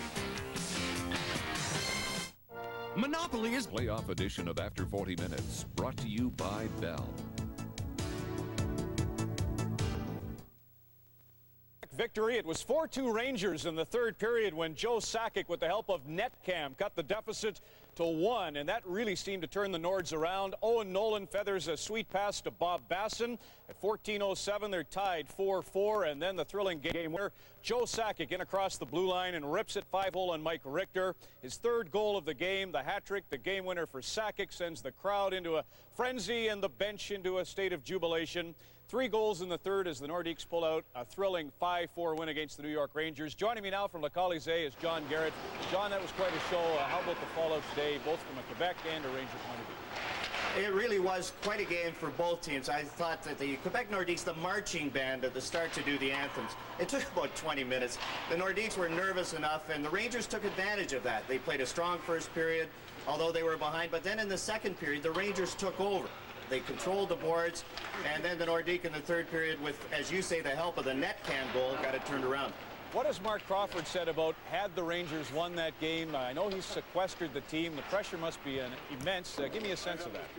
Well, there's so many distractions, and with the Winnipeg scene and now the pressure on Quebec, are they going to be here? Are they not going to be here? And Mark Crawford has to have a press conference every day. The province of Quebec, the people know what it's like in Montreal. Well, it's the same or worse here in Quebec City. He has to have a bilingual press conference every day. His French isn't that great, but he's trying. And today he was asked, what if? An if question about the Nordiques 2 years ago against the Montreal Canadiens. And Mark got angry and said, well, what do you mean? 2 years ago against the Montreal Canadiens. It's a different team. It's a different time. It's a different situation. We finished first, and we're playing like a first-place team. Really trying to keep their focus, Mark. They didn't want to do the interview tonight on Hockey Night in Canada to start getting this national scope too big. But Coley Campbell must be devastated. What changes to the Rangers' plan? Well, Brian Noonan got hurt in the first shift last night, tried in the first period, and then was gone. I think Peter Nedved will be out. Coley Campbell was really disappointed in Nedved's play. He changed his locker stall. He put him between Kevin Lowe and Mark Messier to try and let some of that intensity rub off. Well, it didn't. Nedved was a major disappointment. I don't know whether he'll be scratched with Noonan's injury, but I think we'll see Stéphane Matteau and a more physical New York Ranger team. What was your goalie review of Bissett and Richter? I thought Mike Richter should have had the 5th goal. It was a screenshot, but it was well out. And at that time in the game, you have to come up with a key save. Stéphane Fiset did it all night. The score was 1-0. Mark Messier had a breakaway. Fiset came up with the big save. Scores 4-2. Rangers could have put it away with a 5th goal. Messier again right in front. Fiset dove across and made the key save. And I think that was the difference. Fiset made the big saves, and Richter didn't. Sean Garrett, you'll see him in action along with Bob Cole, Dick Irvin, and Scott Russell at Le Colisée for Game 2 tomorrow night. Can't wait for that. 7:30 Eastern, coast to coast. Molson Hockey Night in Canada on CBC. Brought to you by Bell. Scores on this date in history, his only postseason hat trick in a 5-2 win for the Bruins against Montreal in Game 6 of that famous semi. Who'd have a picture of Jonathan in their book? Oh, of course, stupid. Jamie Baker's got a bid for a hat trick going at the Saddle Dome in Calgary. He's got 2. We want to show you the second goal that puts the San Jose Sharks comfortably in front with 15 seconds to go in the second period. Well, technically 17.3. There's Baker's goal from Craig Janney. That's 2 in the period for Jamie Baker. The San Jose Sharks are giving the Flames fits tonight. It's 5-2 there at the end of 2 periods of play. The United Center, it's all even at 2. We'll have more on Molson Hockey Night in Canada on CBC after this. Gilmore and Andrechuk back together, and you play your big guys a lot of the time. Well, they say that's what they're paid for. That's why they're here, and we have to do that. I mean, say these are the guys. Paul DiPietro gets a big goal, but you know, to get us back into it. But our big guys have to score. The score actually should be 3-2 right now because Randy Wood did score a goal, but that's an official call, and there's nothing you can do about it. What about the atmosphere in the United Center? It seems down a little bit, but the Leafs have been able to take the play to the Hawks a bit. Well, I noticed it isn't sold out. There's a lot of empty seats around, which is kind of surprising. But I think our first period we came out with a good game plan. It was commitment to the game plan. The second period we got away. We got frustrated a little bit, and we caused a couple of turnovers. And we spoke to Ty about it. We spoke to Manorville about it. We spoke to a lot of guys. Hey, look, we got to stick to the game plan. If we do that, we'll be all right. And that 88-second point in the second period cost the Leafs as they gave up 2 goals, fell behind by 1. But Paul DiPietro with the late goal for the Leafs has them tied 2-2 as we're just nicely underway with the third period. Benoit Hogue on left wing with Sundin and Ridley as the Leafs come to center ice, and Ridley clearing it in. Belfour leaving it for Chelios. Sundin had it hop over his stick, and the Hawks skate out to center ice. Here's Sutter dropping it off. Dirk Graham a shot. And Potvin got a piece of that. Jamie McCowan, one of 4 Leafs with a Stanley Cup ring, can't clear it out. And it's Craven. Here's Murray Craven's shot off a skate to the corner. Ridley can't get it out. Chelios rolling it back towards Graham. That was broken up, and the Leafs finally get it out to center, and Sundin sends it into the Chicago zone as both teams make changes. Icing the call against Toronto. Well, we mentioned the 2 quick goals, Poulin and Amante together for Chicago, and then DiPietro putting one underneath Belfour. Leafs with an edge in shots on goal, 25-14. Well, Pat Burns was saying that his stars, the highest paid players, play the most, and that's exactly what's happening from both benches. And Mel Gibson's in the building tonight. It's not sold out tonight, but Lethal Weapon is well represented here. I like his movie Braveheart. There's a lot of brave hearts he's watching, I'll tell you right here. Mel Gibson. Here's Jamie McCowan over center, clearing it in wide of the goal, and that was played awkwardly by Belfour. Maybe not played at all. It's in front. They score! Mike Gardner on a feed from Andrechuk, and the Leafs have gone ahead 3-2. Well, you're right. Belfour kind of fumbled what I think was a shoot-in by Jamie McCowan. The puck came off the Coke sign, and Belfour lets it go through his legs, and then Bernie Nichols just dumps it into the corner, and Andrechuk beats Smith, and nobody takes Gardner. So here was a hat trick of mistakes. There's the first one. Here's the second one by Bernie Nichols. The third one, nobody gets to him. That was 4 mistakes on it. When you make 4 mistakes in your own zone, it usually ends up in the net.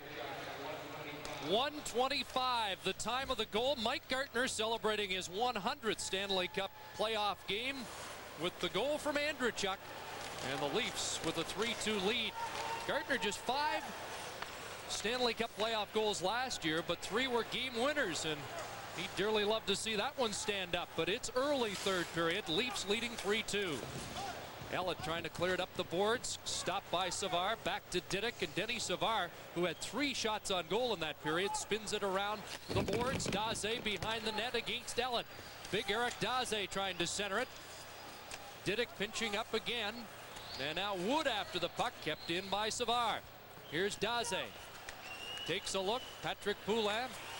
One of the Chicago goals, lost possession, and the Leafs just get rid of it down the ice. Didick will go back to play it, and icing the call against Toronto. Well, I came to the rink early with Mr. Walmsley, and Brian Papineau, one of the Leaf conscientious trainers, was sharpening the skates. About 1/2 the Leafs on a game day like to get their skates sharpened by Brian before the morning skate and not after. The other half don't want them sharpened before the morning skate. They want them sharpened after the morning skate so they're sharp for the game. Papineau's got a list of the guys who want it done early and a list of the guys that want it done late. What you're saying is Brian Papineau has to be sharp all day. What I'm saying is the Leafs have a real fine group of trainers and equipment guys. And if you want to have a team that's together, you've got to have those kind of people working. They work long hours, they're not really well paid for it, and they're as dedicated to their job as the players are to theirs. Steve Smith for Chicago. Skating it out to center ice. Cravens up front. And here's Smith trying to break through. And the Leaf defense won't allow it. And Ty Domi starts back. Cut off by Brent Sutter. Just over 3 minutes into the third period. Leafs with a 3-2 lead on the go-ahead goal by Gartner. And there's a shot off the stick of Dirk Graham deflecting into the crowd. And Kriva Krasov shake it up. We'll be right back.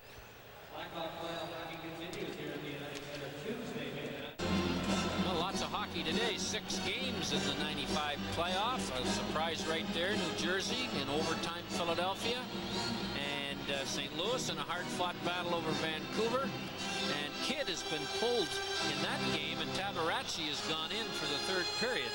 That one will raise some eyebrows, will it not?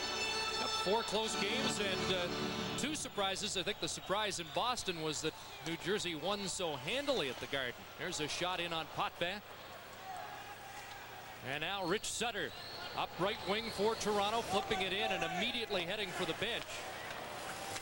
As Pat Burns, matching lines since Andreychuk, Gartner, and Gilmore back out. Butcher dumping it in, and Cam Russell back to get it. Gartner forechecking, Russell dangerously in front. And now it's sent ahead by the Hawks, broken up by McCowan, who took a hit from Amonte, and Murphy has to wait till Amonte gets onside, sending it into the Leaf zone. McCowan watched by Nichols. And the Leafs get it back out to center. Suter and Chelios on the ice again. Pass cut off by Gilmore. Andreychuk, if he plays it, is offside, and they now whistle it down.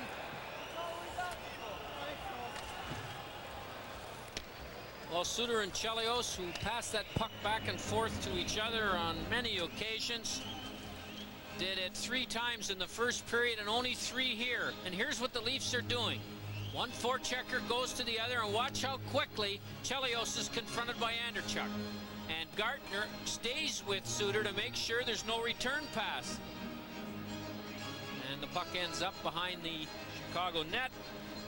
And the Leafs are making it tough for the 2 fine Chicago defensemen.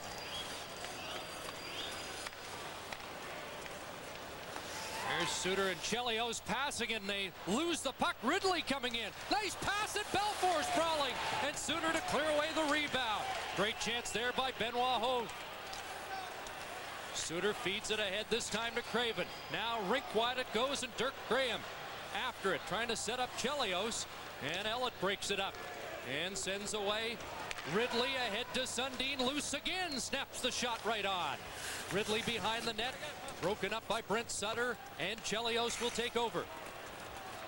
Ahead to Suter, out to center ice.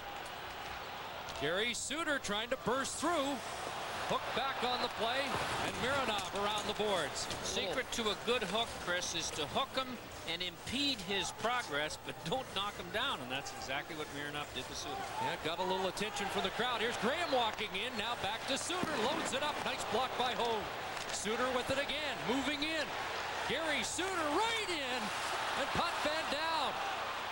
Sundin starts back. It's one-on-one, Sundin against Chelios. Everybody else back around the center line.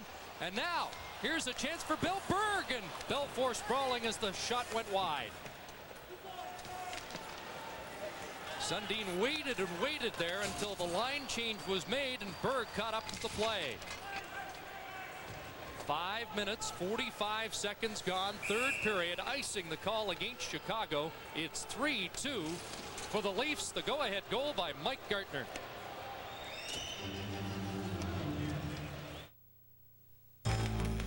Zone coverage by the three Leafs in deep, the two defensemen in the center, but Benoit Hogue had fallen, and that allows the defenseman Suter to walk right into the crease and can't get it by Potvin.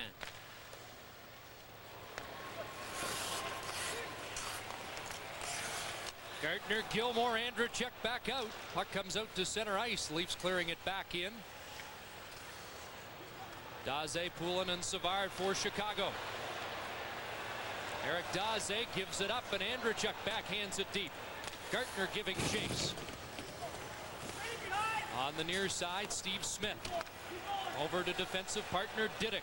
Andrechek forechecking. They get it ahead, and Patrick Poulin, who has a goal, moves down left wing, now into the center. Savard is breaking on the play. The backhand towards the net off the blocker of Potvin. Steve Smith moves up. Denny Savard behind the net, looking to center it. It's out in front. Poulin with one shot, doesn't get through. Savard again, and he has caused havoc. Daze in front, backhand, and Potvin got a piece of it, and Jennings blasts it off the boards, and it ends up in the Chicago bench. Well, anybody who was worried about Felix Potvin's confidence level after having a little bit of a difficult time at the end of the season has to really be impressed by the way he's played tonight. He took a goal away from rookie Eric Daze, who had 54 of them for Beauport in the Quebec Major Junior League, and Potvin takes it with his right arm as the Leafs got in trouble in the defensive zone coverage. Savard, who used to hang out behind the net and make all those great passes, got the puck out to his young line mate, but Potvin prevented the goal. Well, only Stan Mikita and Bobby Hull have more playoff goals and playoff points than number 18. He owns a lot of Hawks records. He's breathing on more if he can play very much longer. We thought he capped a great career with the Stanley Cup 2 years ago in Montreal, but boy, he looks as good as he's looked in maybe 5 years back in Chicago. Here's a loose puck in the zone. Poulin behind the goal. Gets it back to Chelios. Here's the shot. Change direction, ends up in the corner. Leafs hanging on a bit now. Weinrich shot. That doesn't get through. Benoit Hogue rolls it ahead. And now the Leafs have a break. Here's McCowan with Sundin. Matt Sundin fires, rebound, swept away. Butcher moves up, the shot glove, and Eddie Belfour hangs on with Mike Ridley on the doorstep. Close call there. Belfour tested in the Chicago zone. With the Hawks, but not travel with them, and can't play till next year. He's fighting a battle against two enormous opponents, and anyone who knows Bob hopes that he wins it. Everything's been positive so far here in Chicago, and we may see him back in action next year. Here's Bill Berg with a shot on the short side. Manderville got a piece of that. Berg going for the net. Stick lifted, and Amati will start back with Murphy. Joe Murphy down the right side against Dave Ellett with 12-12 to go in the third period, and the Leafs with a 1-goal lead on Mike Gartner's goal at 1:25 of the third period. This is a big assignment for the Leafs wingers. Chip it by the pinching defenseman, because they're going to be coming. And you get that odd man rush, and you may be able to put them away with a goal. Here comes Nichols into the slot, drops it off. Chelios faked the shot against Berg. Now centers Murphy, high and wide. Monty along the far boards, and he flipped it over the glass and out of play as the Hawks get a great chance there. Well, the Hawks certainly are not going to sit for the next 11 and a half minutes on a 1-goal deficit. They're going to gamble. And the Leafs' patience and experience at protecting the lead, which in the last 2 playoffs they have been great at it, and this is a true test for a team not to get too much on the defensive and be ready to take advantage of some poor offensive decisions by a desperate team. Pat Burns has to be pleased with the way the Leafs have played most of the time tonight. They remind me in this first 2.5 periods a lot of the way they played a lot of periods last spring. Leaf fans are saying, where was that team through a lot of the regular season? But it's a different lineup. 9 different players on the Toronto bench tonight that were not in action for the Leafs against Chicago last year in the playoffs. Garth Butcher up the boards, and it did come out. Cleared back in by Diddick offside. Well, the referee was sitting right outside the blue line and made the call. Well, 3-2 is the score here. There has been a scoring change in Calgary. Let's join Ron McLean.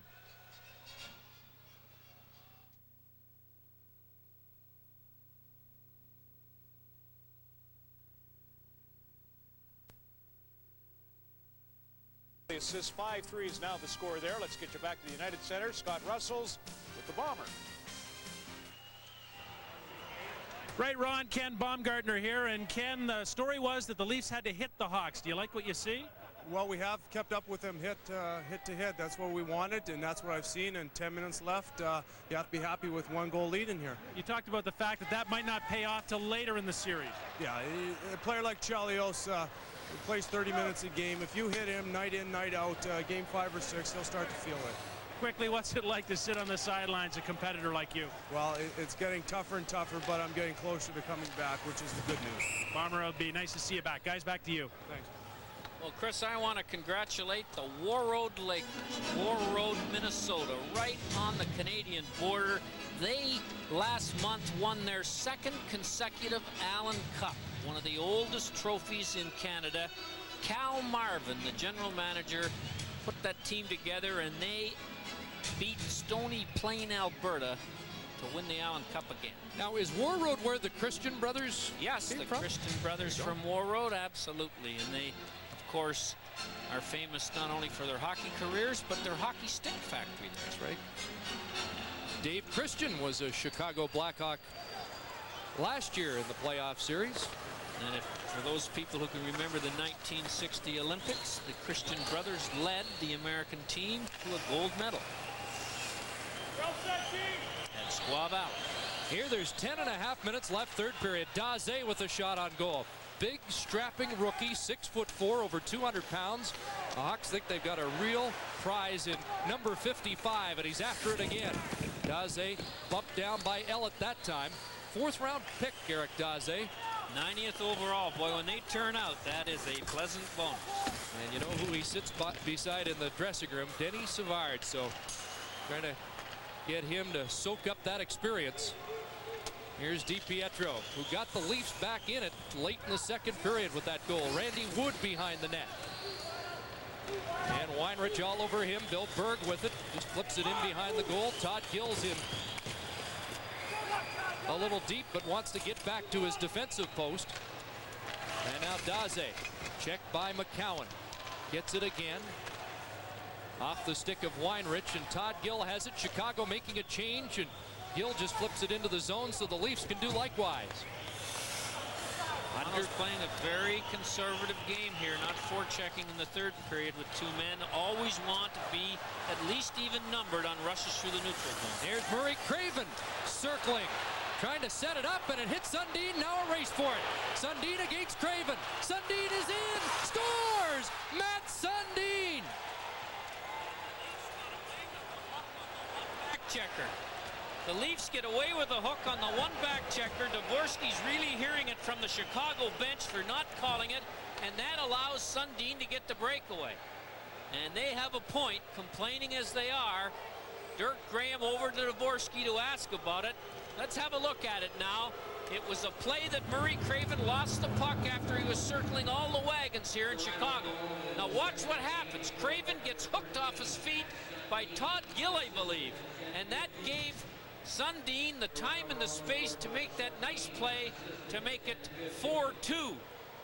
So someone once said that the breaks will even themselves out. And tonight, maybe with that goal that was not given to the Leafs that I think should have been, a break like that means the old philosopher who thought that comment up was not lying, although most of the time you don't get it the same game.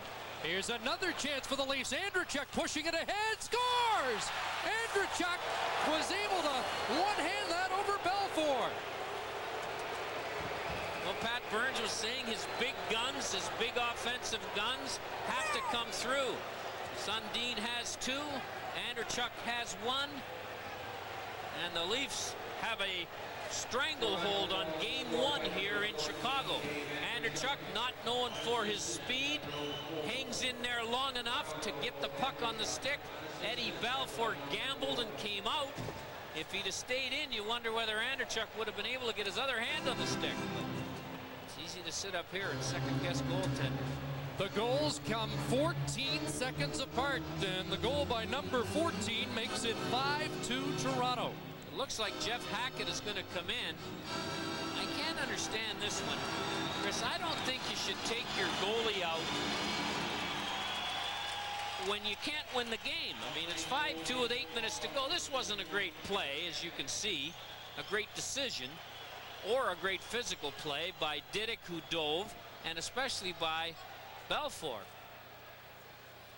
But Belfour's going to play the next game, and maybe the thinking on the Chicago bench is we don't want to expose Belfour to what his teammates are doing to him, allowing these breakaways, because we want him in the best mental shape we can have him in game 2.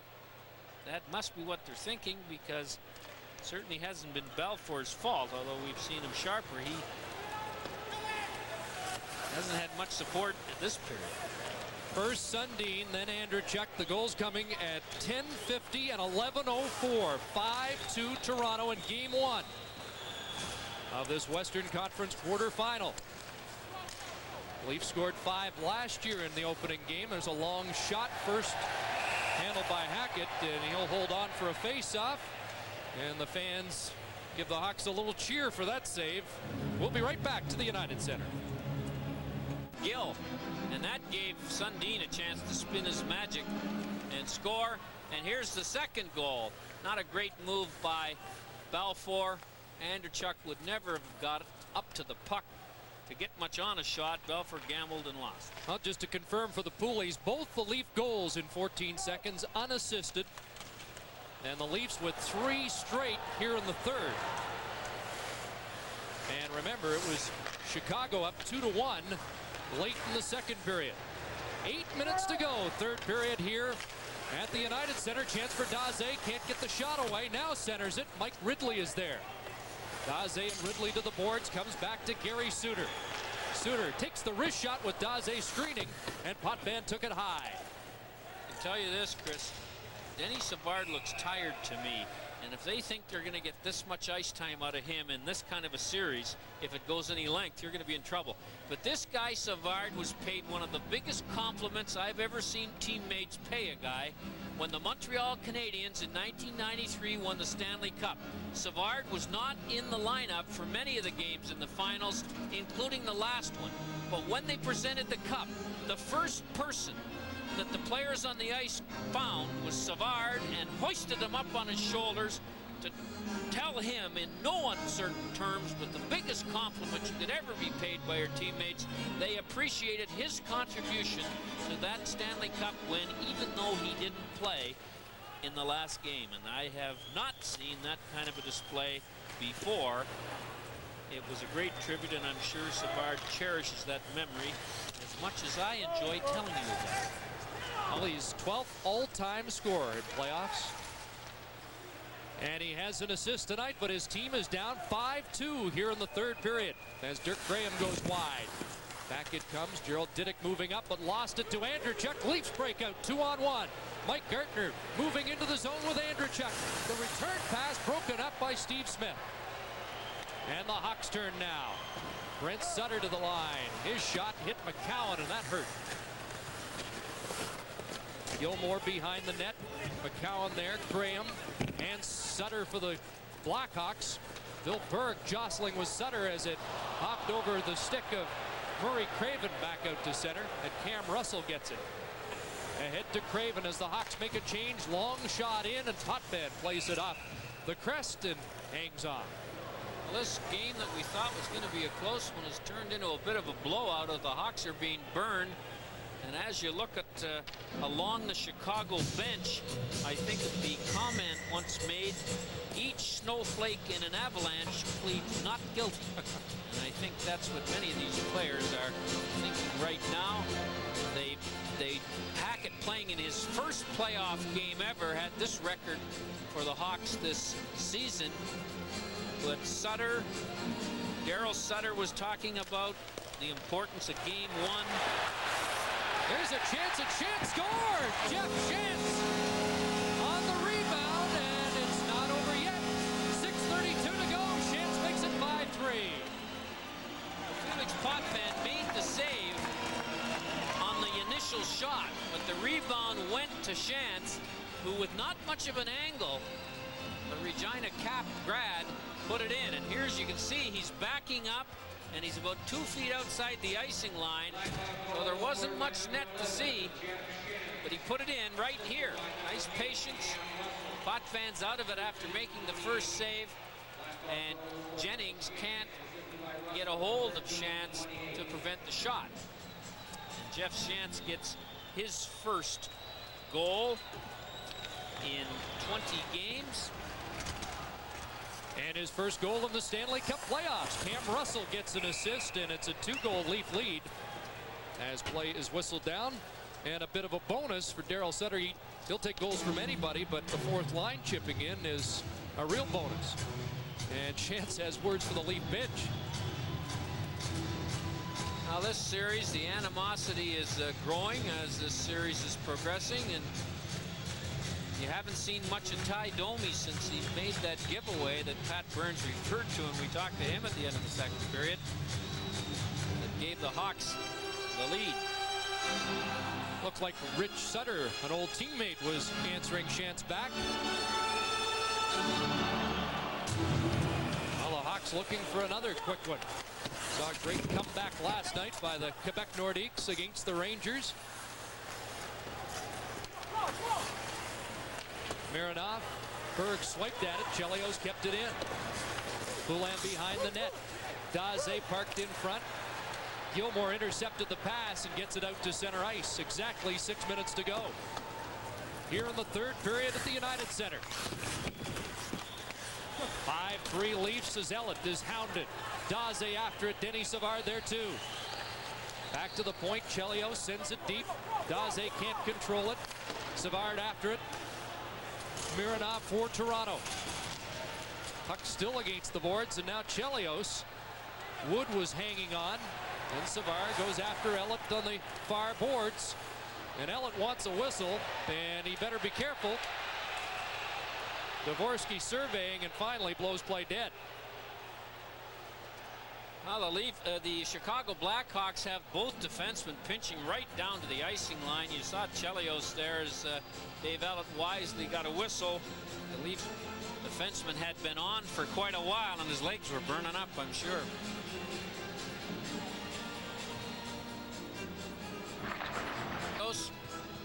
Seems to play the whole game. He's got great stamina. And I'm sure we'll get lots of Norris Trophy votes this season. Whether he'll get enough or not, I don't know. He's always a candidate, it seems. Consensus was he was the best defenseman in the first half of the year, and then Paul Coffey and Ray Bourque really came on as well. But another great season for the two-time Norris Trophy winner. With no interconference games, I really think the NHL, and they might have thought about it, should present co-winners this year, because these guys haven't even played against each other. It's hard to measure Coffey versus Bourque. when they never played each other, and many of the voters never saw one of the two play much.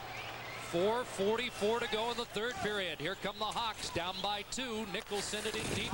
Butcher takes a hit from Amani, but gets it around the board. Sundin out to center. Graham intercepts for Chicago. Bernie Nichols feeds it ahead. And now it's Graham on the move. The Hawk captain. Bumped by Butcher. Gilmore there as well. Gilmore around the boards. Hogue will go after it. Hits Diddick. Dirk Graham has it. Looking to center. And Hogue knocked his man down. They look for a penalty as Potvin goes down. Penalty coming up. Potvin down. And finally play whistled. And a penalty will be called against the Leafs. And Dvorsky wanting to make sure none of the Leaf defensemen were there to trap the puck in the goal crease. Sound goalie, and here's an acrobatic display by Felix Potvin to make the save on what looked like an easy wraparound. Daryl Sutter in dark sport coat and Burns in his new mustard-colored coat. And the Hawks on the power play. 0 for 2 in the game. Chelios the drive, and Bill Berg clears the rebound up into the crowd. On the two leading shots on goal leaders for the Hawks, Chelios 1, Suter 2. They get many of them on the power play. It's awful tough and a little dangerous to play out too far on the point man if you are the penalty killing forwards, because then you're given the 3-on-2 down deep. Hawks win the draw. Chelios. Now Poulin, cross-ice pass, missed Bernie Nichols. Patrick Poulin, who has one of the Chicago goals. And now Denny Savard in. He's turned around by Ellett, who keeps the Hawks in the corner. Now it's Poulin. Looking for Denny Savard, comes back to Gary Suter. There's the shot. Bill Berg got a piece of that and gets it past Suter down the ice. 1:10 to go in the penalty. 3:15 to go in the third period. 5-3 Toronto. And Randy Wood intercepts a pass off the glass, kept in by Chelios. Bernie Nichols has Savard open on this near side. Shot right on. McCowan up the boards. Chelios will keep it in. Puck went over the stick of Denny Savard. Gill hands it away, and the Leafs on their heels right now. 45 seconds left in the man advantage. Wood watching Chelios. Ridley on Suter. Back it comes to Suter. Return to Chelios. And the crowd urging them to shoot. Here's Suter. Down low, Nichols. Poulin shot right on, and the rebound cleared by McCowan. Poulin never got a lot on that. He was in a nice spot to score from, 15 or 20 feet out right in the middle with nobody around him, but he only got half the puck on the shot. Gilmore killing some time, and Butcher sending Chicago back. That should do it for the power play. As Mike Gartner returns to the ice. Craven to the line, kicks it up, and exactly 2 minutes to go here in the third period.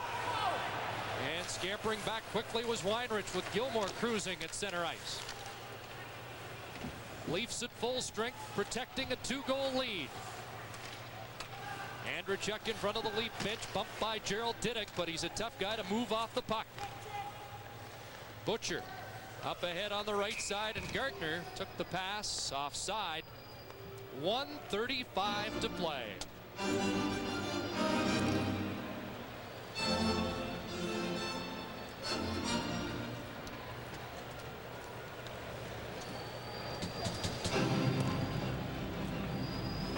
Well, Pat Burns has Maple Leafs a minute and 35 seconds from winning the first game of this best-of-7. The next game we'll be glad to bring to you Tuesday night from the same United Center.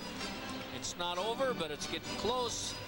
Burns' team stuck to the game plan and were rewarded with what looks like is going to be a victory.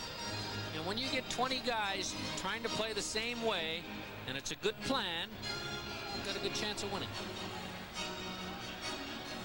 People were asking Pat Burns about what the best way to hit the playoffs was. And Chicago, of course, was the hottest team going into the playoffs with an unbeaten streak in the last 6. But it really doesn't matter once the postseason begins. And the Leafs are now 90 seconds away from an opening night win here in the 95 Stanley Cup playoffs on the road, where they've had such trouble winning this season.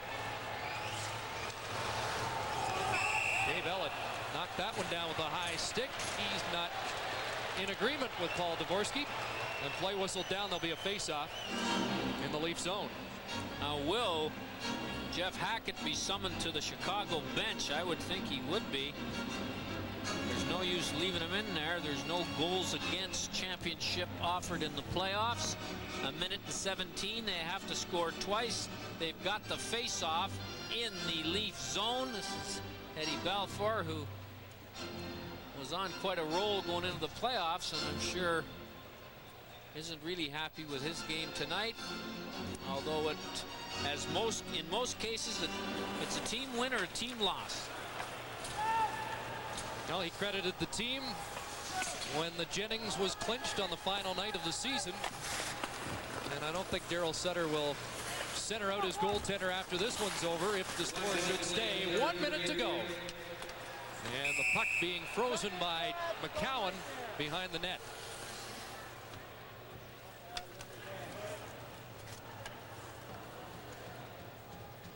Well, the Leafs have weathered 2 or 3 little 6 or 8 minute storm, and I think you have to give Potvin credit for making some pretty good saves and playing the kind of hockey that we saw him play the last 2 years and the playoffs in 92 and 93 and 94. But the last game he played during the season, he didn't look as sharp as he looks tonight.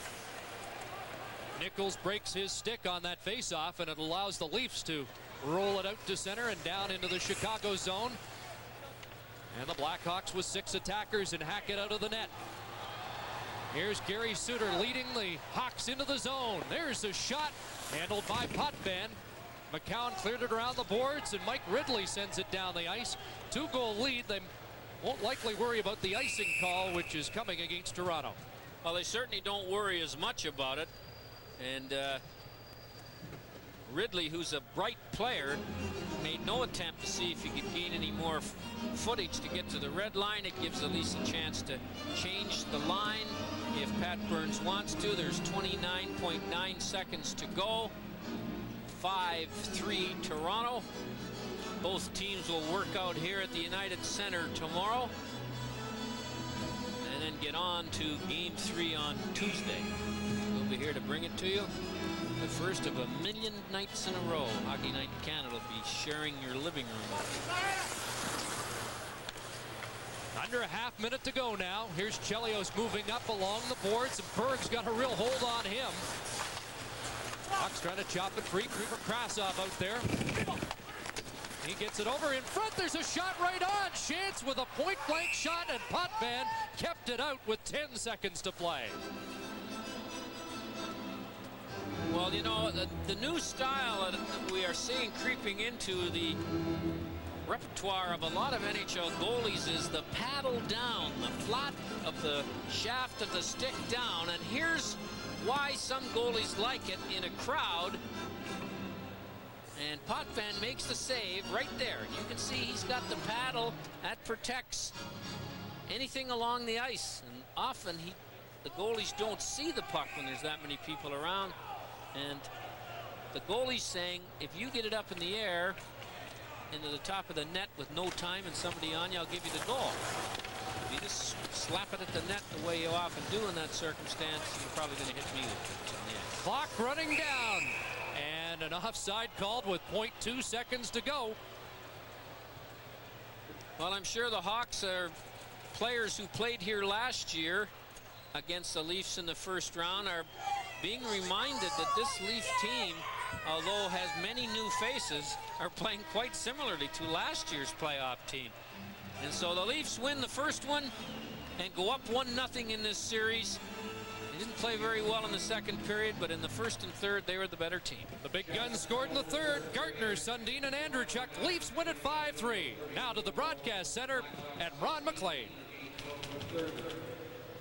Thanks, Chris and Harry, very much. The Leafs join the Devils and the Capitals as teams winning and wresting away home ice advantage. Now the San Jose Sharks are trying to do it against the Calgary Flames. They're in the third period there. Here's Ken Daniels and Brian Hayward.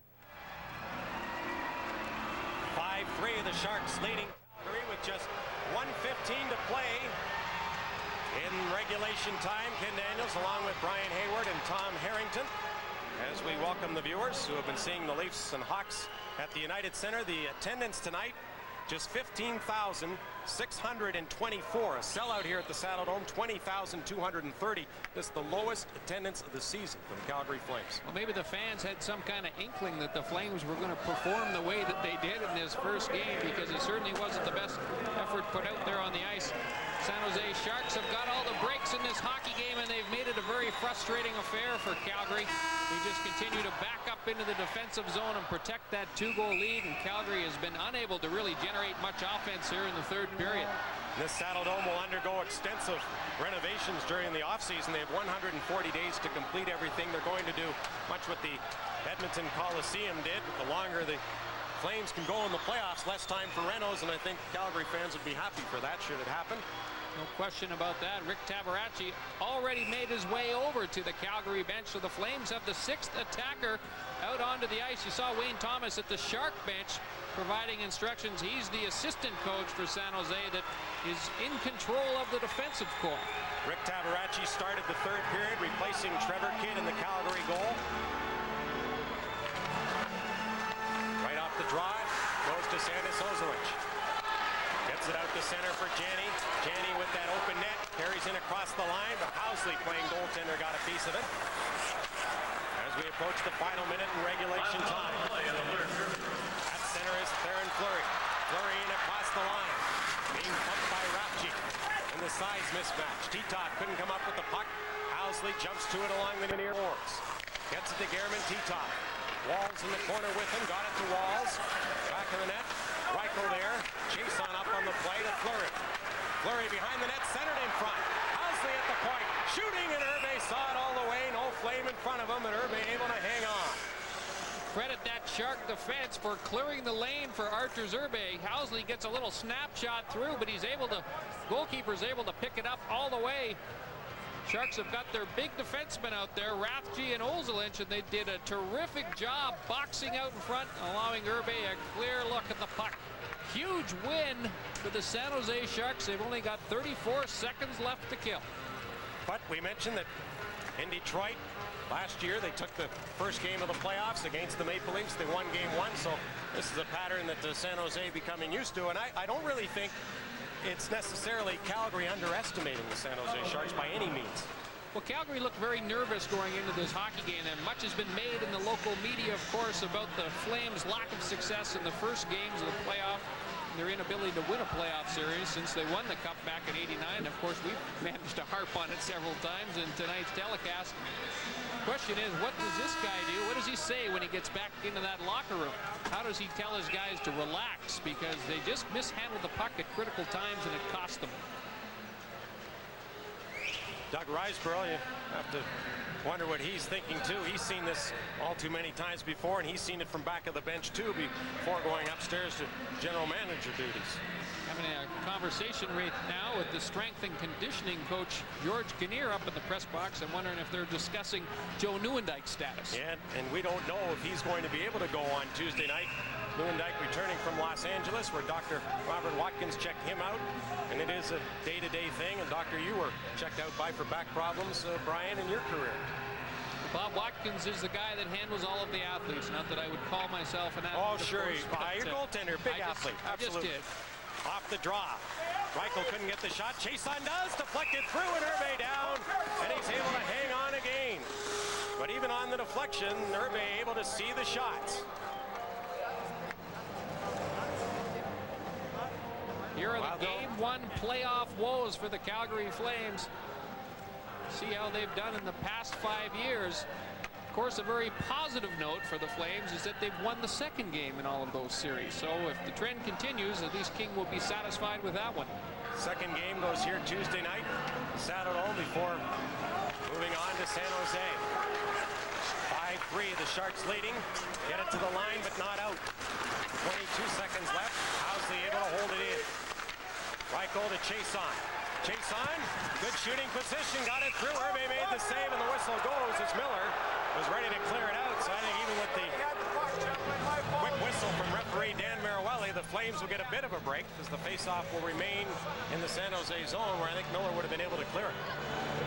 Again, though, I think that Jimmy Kite, who had himself a terrific hockey game along with Jason Moore, did an outstanding job because Herbe is allowed to move right out in front of the goal crease to stop the initial shot. And then the battle, of course, ensues for control of the rebound, and the Sharks seem to be winning most of the battles in this hockey game. The outstanding Sharks tonight, certainly. Jamie Baker and Alf Dahlen out front. We talked about Jimmy Kite. Arthur Zerbe has made the big saves when he's had to. The Flames have outshot San Jose 38-25. 13.8 seconds left in regulation time. Theron Fleury wins the draw to Reichel. To Housley. Back of the net. Fleury ties up his man. Titov trying to jam it in. They score! Titov from the side of the net with 5.8 seconds left.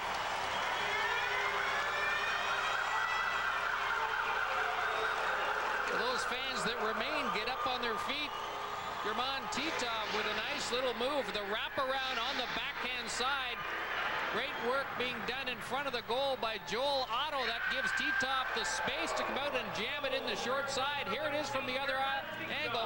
Look at the work by Otto on Rathje that will not allow Mike Rathje to get to Titov.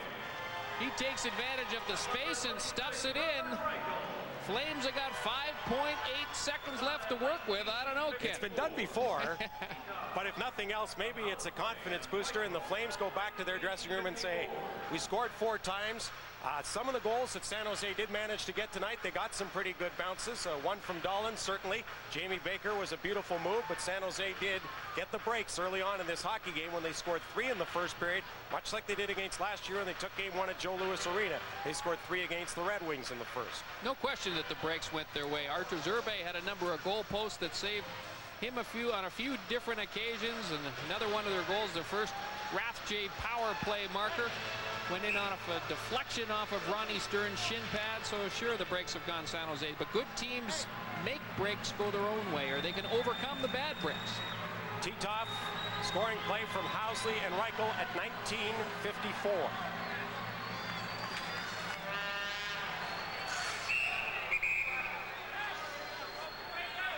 Flames need Bill Mosienko out on the ice right now. Reichel jumping too quickly. Right off the draw, the Flames do what they want to do, shooting it in.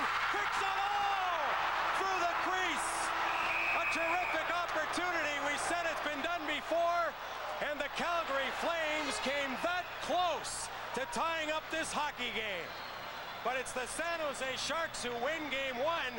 5-4, Herbe thanking his lucky stars. We talked about the adventures of Arthur Zerbe. Once he starts wandering outside that goal crease, the Flames come within an inch of tying up this hockey game. Incredible that they even get an opportunity at the goal. Herbe can count his lucky stars. So the final score here at the Saddledome, much like previous years, much to the chagrin of the Calgary Flames fans who file out. The Flames drop the opener. The final score, the Sharks 5, the Flames 4 will return to the broadcast center after this timeout. It's 2 games at Chicago and Calgary. Matt Sundin, Dave Andreychuk, and Denny Savard, the stars at the United Center and at the Olympic Saddledome in Calgary. Although, based on that last 5 seconds, I'm not sure about the third star selection. Jamie Baker with a pair to pace the Sharks' victory. Alf Dahlen and Arthur Zerbe. Although he was terrific, he faced 40 shots, but he looked funny to me. Arthur Zerbe is the funniest looking goaltender I've ever seen in my life, except Hardy Astrom. The only problem is that he stops pucks. Yeah, you know, they had to fix his pads, by the way. They were too wide. They taped them up before the game. He's a funny-looking guy, as long as you stop him. That's what they say. What'd you think of the Calgary game?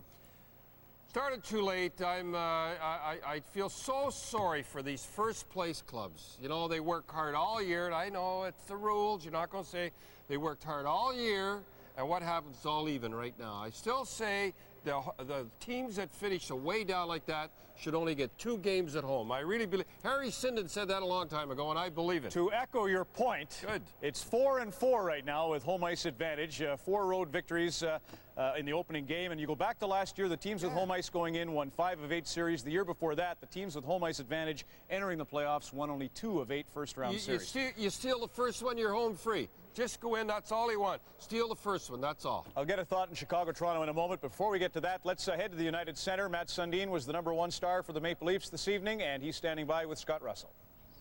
Matt Sundin, 2 goals and a 5-3 Leaf win, and they take the series lead. Pat Burns challenged you. He played you a lot tonight. How did you respond to that? Well, it was fun. It's a playoff game with a little more intensity, and I love to be out there, so I enjoyed it. It was fun. What about the atmosphere in the United Center? It seems that the Hawks haven't played that well at home. It was a quiet building tonight for the most part. Well, I think we played a strong first period, and they came back in the second, and the crowd got going a little bit. But it's a little different from the other rink there. It's probably a little more easier for the crowd to get into the games in the smaller old building. Mats, the Leafs didn't finish the season particularly strongly. Pat challenged the team by saying it will take grit, it will take hard work, and some honor to win in the playoffs. How do you believe the team as a whole has responded to that? Well, it's very early. It's 1 game in. We won the first one. It's a good start for us, but we haven't done anything yet. If you look at the playoffs, it's just a start. We started off as we wanted, and it's a long way to go, and it's a lot of work ahead of us. Mats, one of the things and one of the keys that a lot of people have talked about is that will have to be a physical series for Toronto to defeat the Hawks. You'll have to wear them down. Did you start that tonight? Well, I think every time you're playing against good defensemen like Chelios, Suter, and these guys, you have to make sure you try to finish your hits and try to wear them down. They're going to be out on the ice a lot, and you have to try to take advantage of it. Matt Sundin, 2 goals tonight. Congratulations. Thanks. Matt Sundin and the Leafs win at 5-3. Right now, let's go back to Ron in Toronto. With Don Cherry, what about that game? Well, you give Sundin chances, Anderchuk chances, you're dead. Belfour was not ready. I don't know what happened. They've got his number somehow. They've got his number. Pat Burns pretty smart and pretty sharp. How'd you like that jacket he had on? Cashmere. He played Gilmore at one time 4 minutes straight. That's exactly what Gilmore needs. Okay, at Calgary, Tom Harrington's got the #1 star of that game with a 2-goal performance, Jamie Baker. So, Tom, over to you. Thanks a lot, Ron, and nothing like making it exciting at the end of the game. The Sharks protecting a 1-goal lead, and Arthur Zerbe goes for a walk. What happened? I don't know. I didn't really watch it. I was so tired. I just put my head down and looked back at the last second. They dumped it in, and the boards are so lively here in Calgary. Artie, I don't know. I think he thought maybe he could get it and dove. And I don't know. I'm giving it to Tug McGraw, the heart palpitations. But big win for you guys. 5-4 come into the building. You've won the first game in every series you've been in. What happened tonight? Well, I mean, I think in the first period we got some breaks and we scored on some of our chances. It's just that's the character of this team. You know, we sometimes don't outplay the other teams, but if we're lucky, we can score on some chances. We get great goaltending. We got a power play goal in the first period, and we just kind of carried it, the rest of the way from there. Jamie Baker, 2 goals, not bad for a guy the Ottawa Senators apparently didn't want. San Jose Sharks are on top. Way to go, Jamie. Thank you very Let's much. Send it back to Ron McLean at the Broadcast Center in Toronto. Ron. Thanks, Tom, and way to go, Jamie. 5-4, same score that San Jose won their game at Detroit last year to begin the playoffs, and Robert Reichel, a heartbreaker to finish things. This sounds a lot like 1994, doesn't it? More from the Broadcast Center on Molson Hockey Night in Canada on CBC in a moment. Impressive, up-to-date. Actually, thing hasn't worked. It's been in every shot for 2 days. Hasn't worked, but we'll get that sorted out. Other than that, the sensational games on Hockey Night in Canada, more to follow. The New York Rangers and Quebec is tomorrow evening nationwide at 7:30. Joe Sakic, the hero of last night's game, paces Nordiques with a 1-game lead. The rest of it Tuesday night's a little complicated. Toronto, Chicago, that goes Saskatchewan East at 8:30 Eastern Time. For viewers in British Columbia, you'll see the game. Well, first of all, for you in Alberta, you'll see the game between the San Jose Sharks and the Calgary Flames. That's at 5:30 or 7:30 Mountain Time. Vancouver and St. Louis, that one goes to British Columbia, and that's at 5:30 PT. If I had my computer, it would have been a lot more simple. Tremendous night. Thanks to all of you for watching, and from all of us, so long.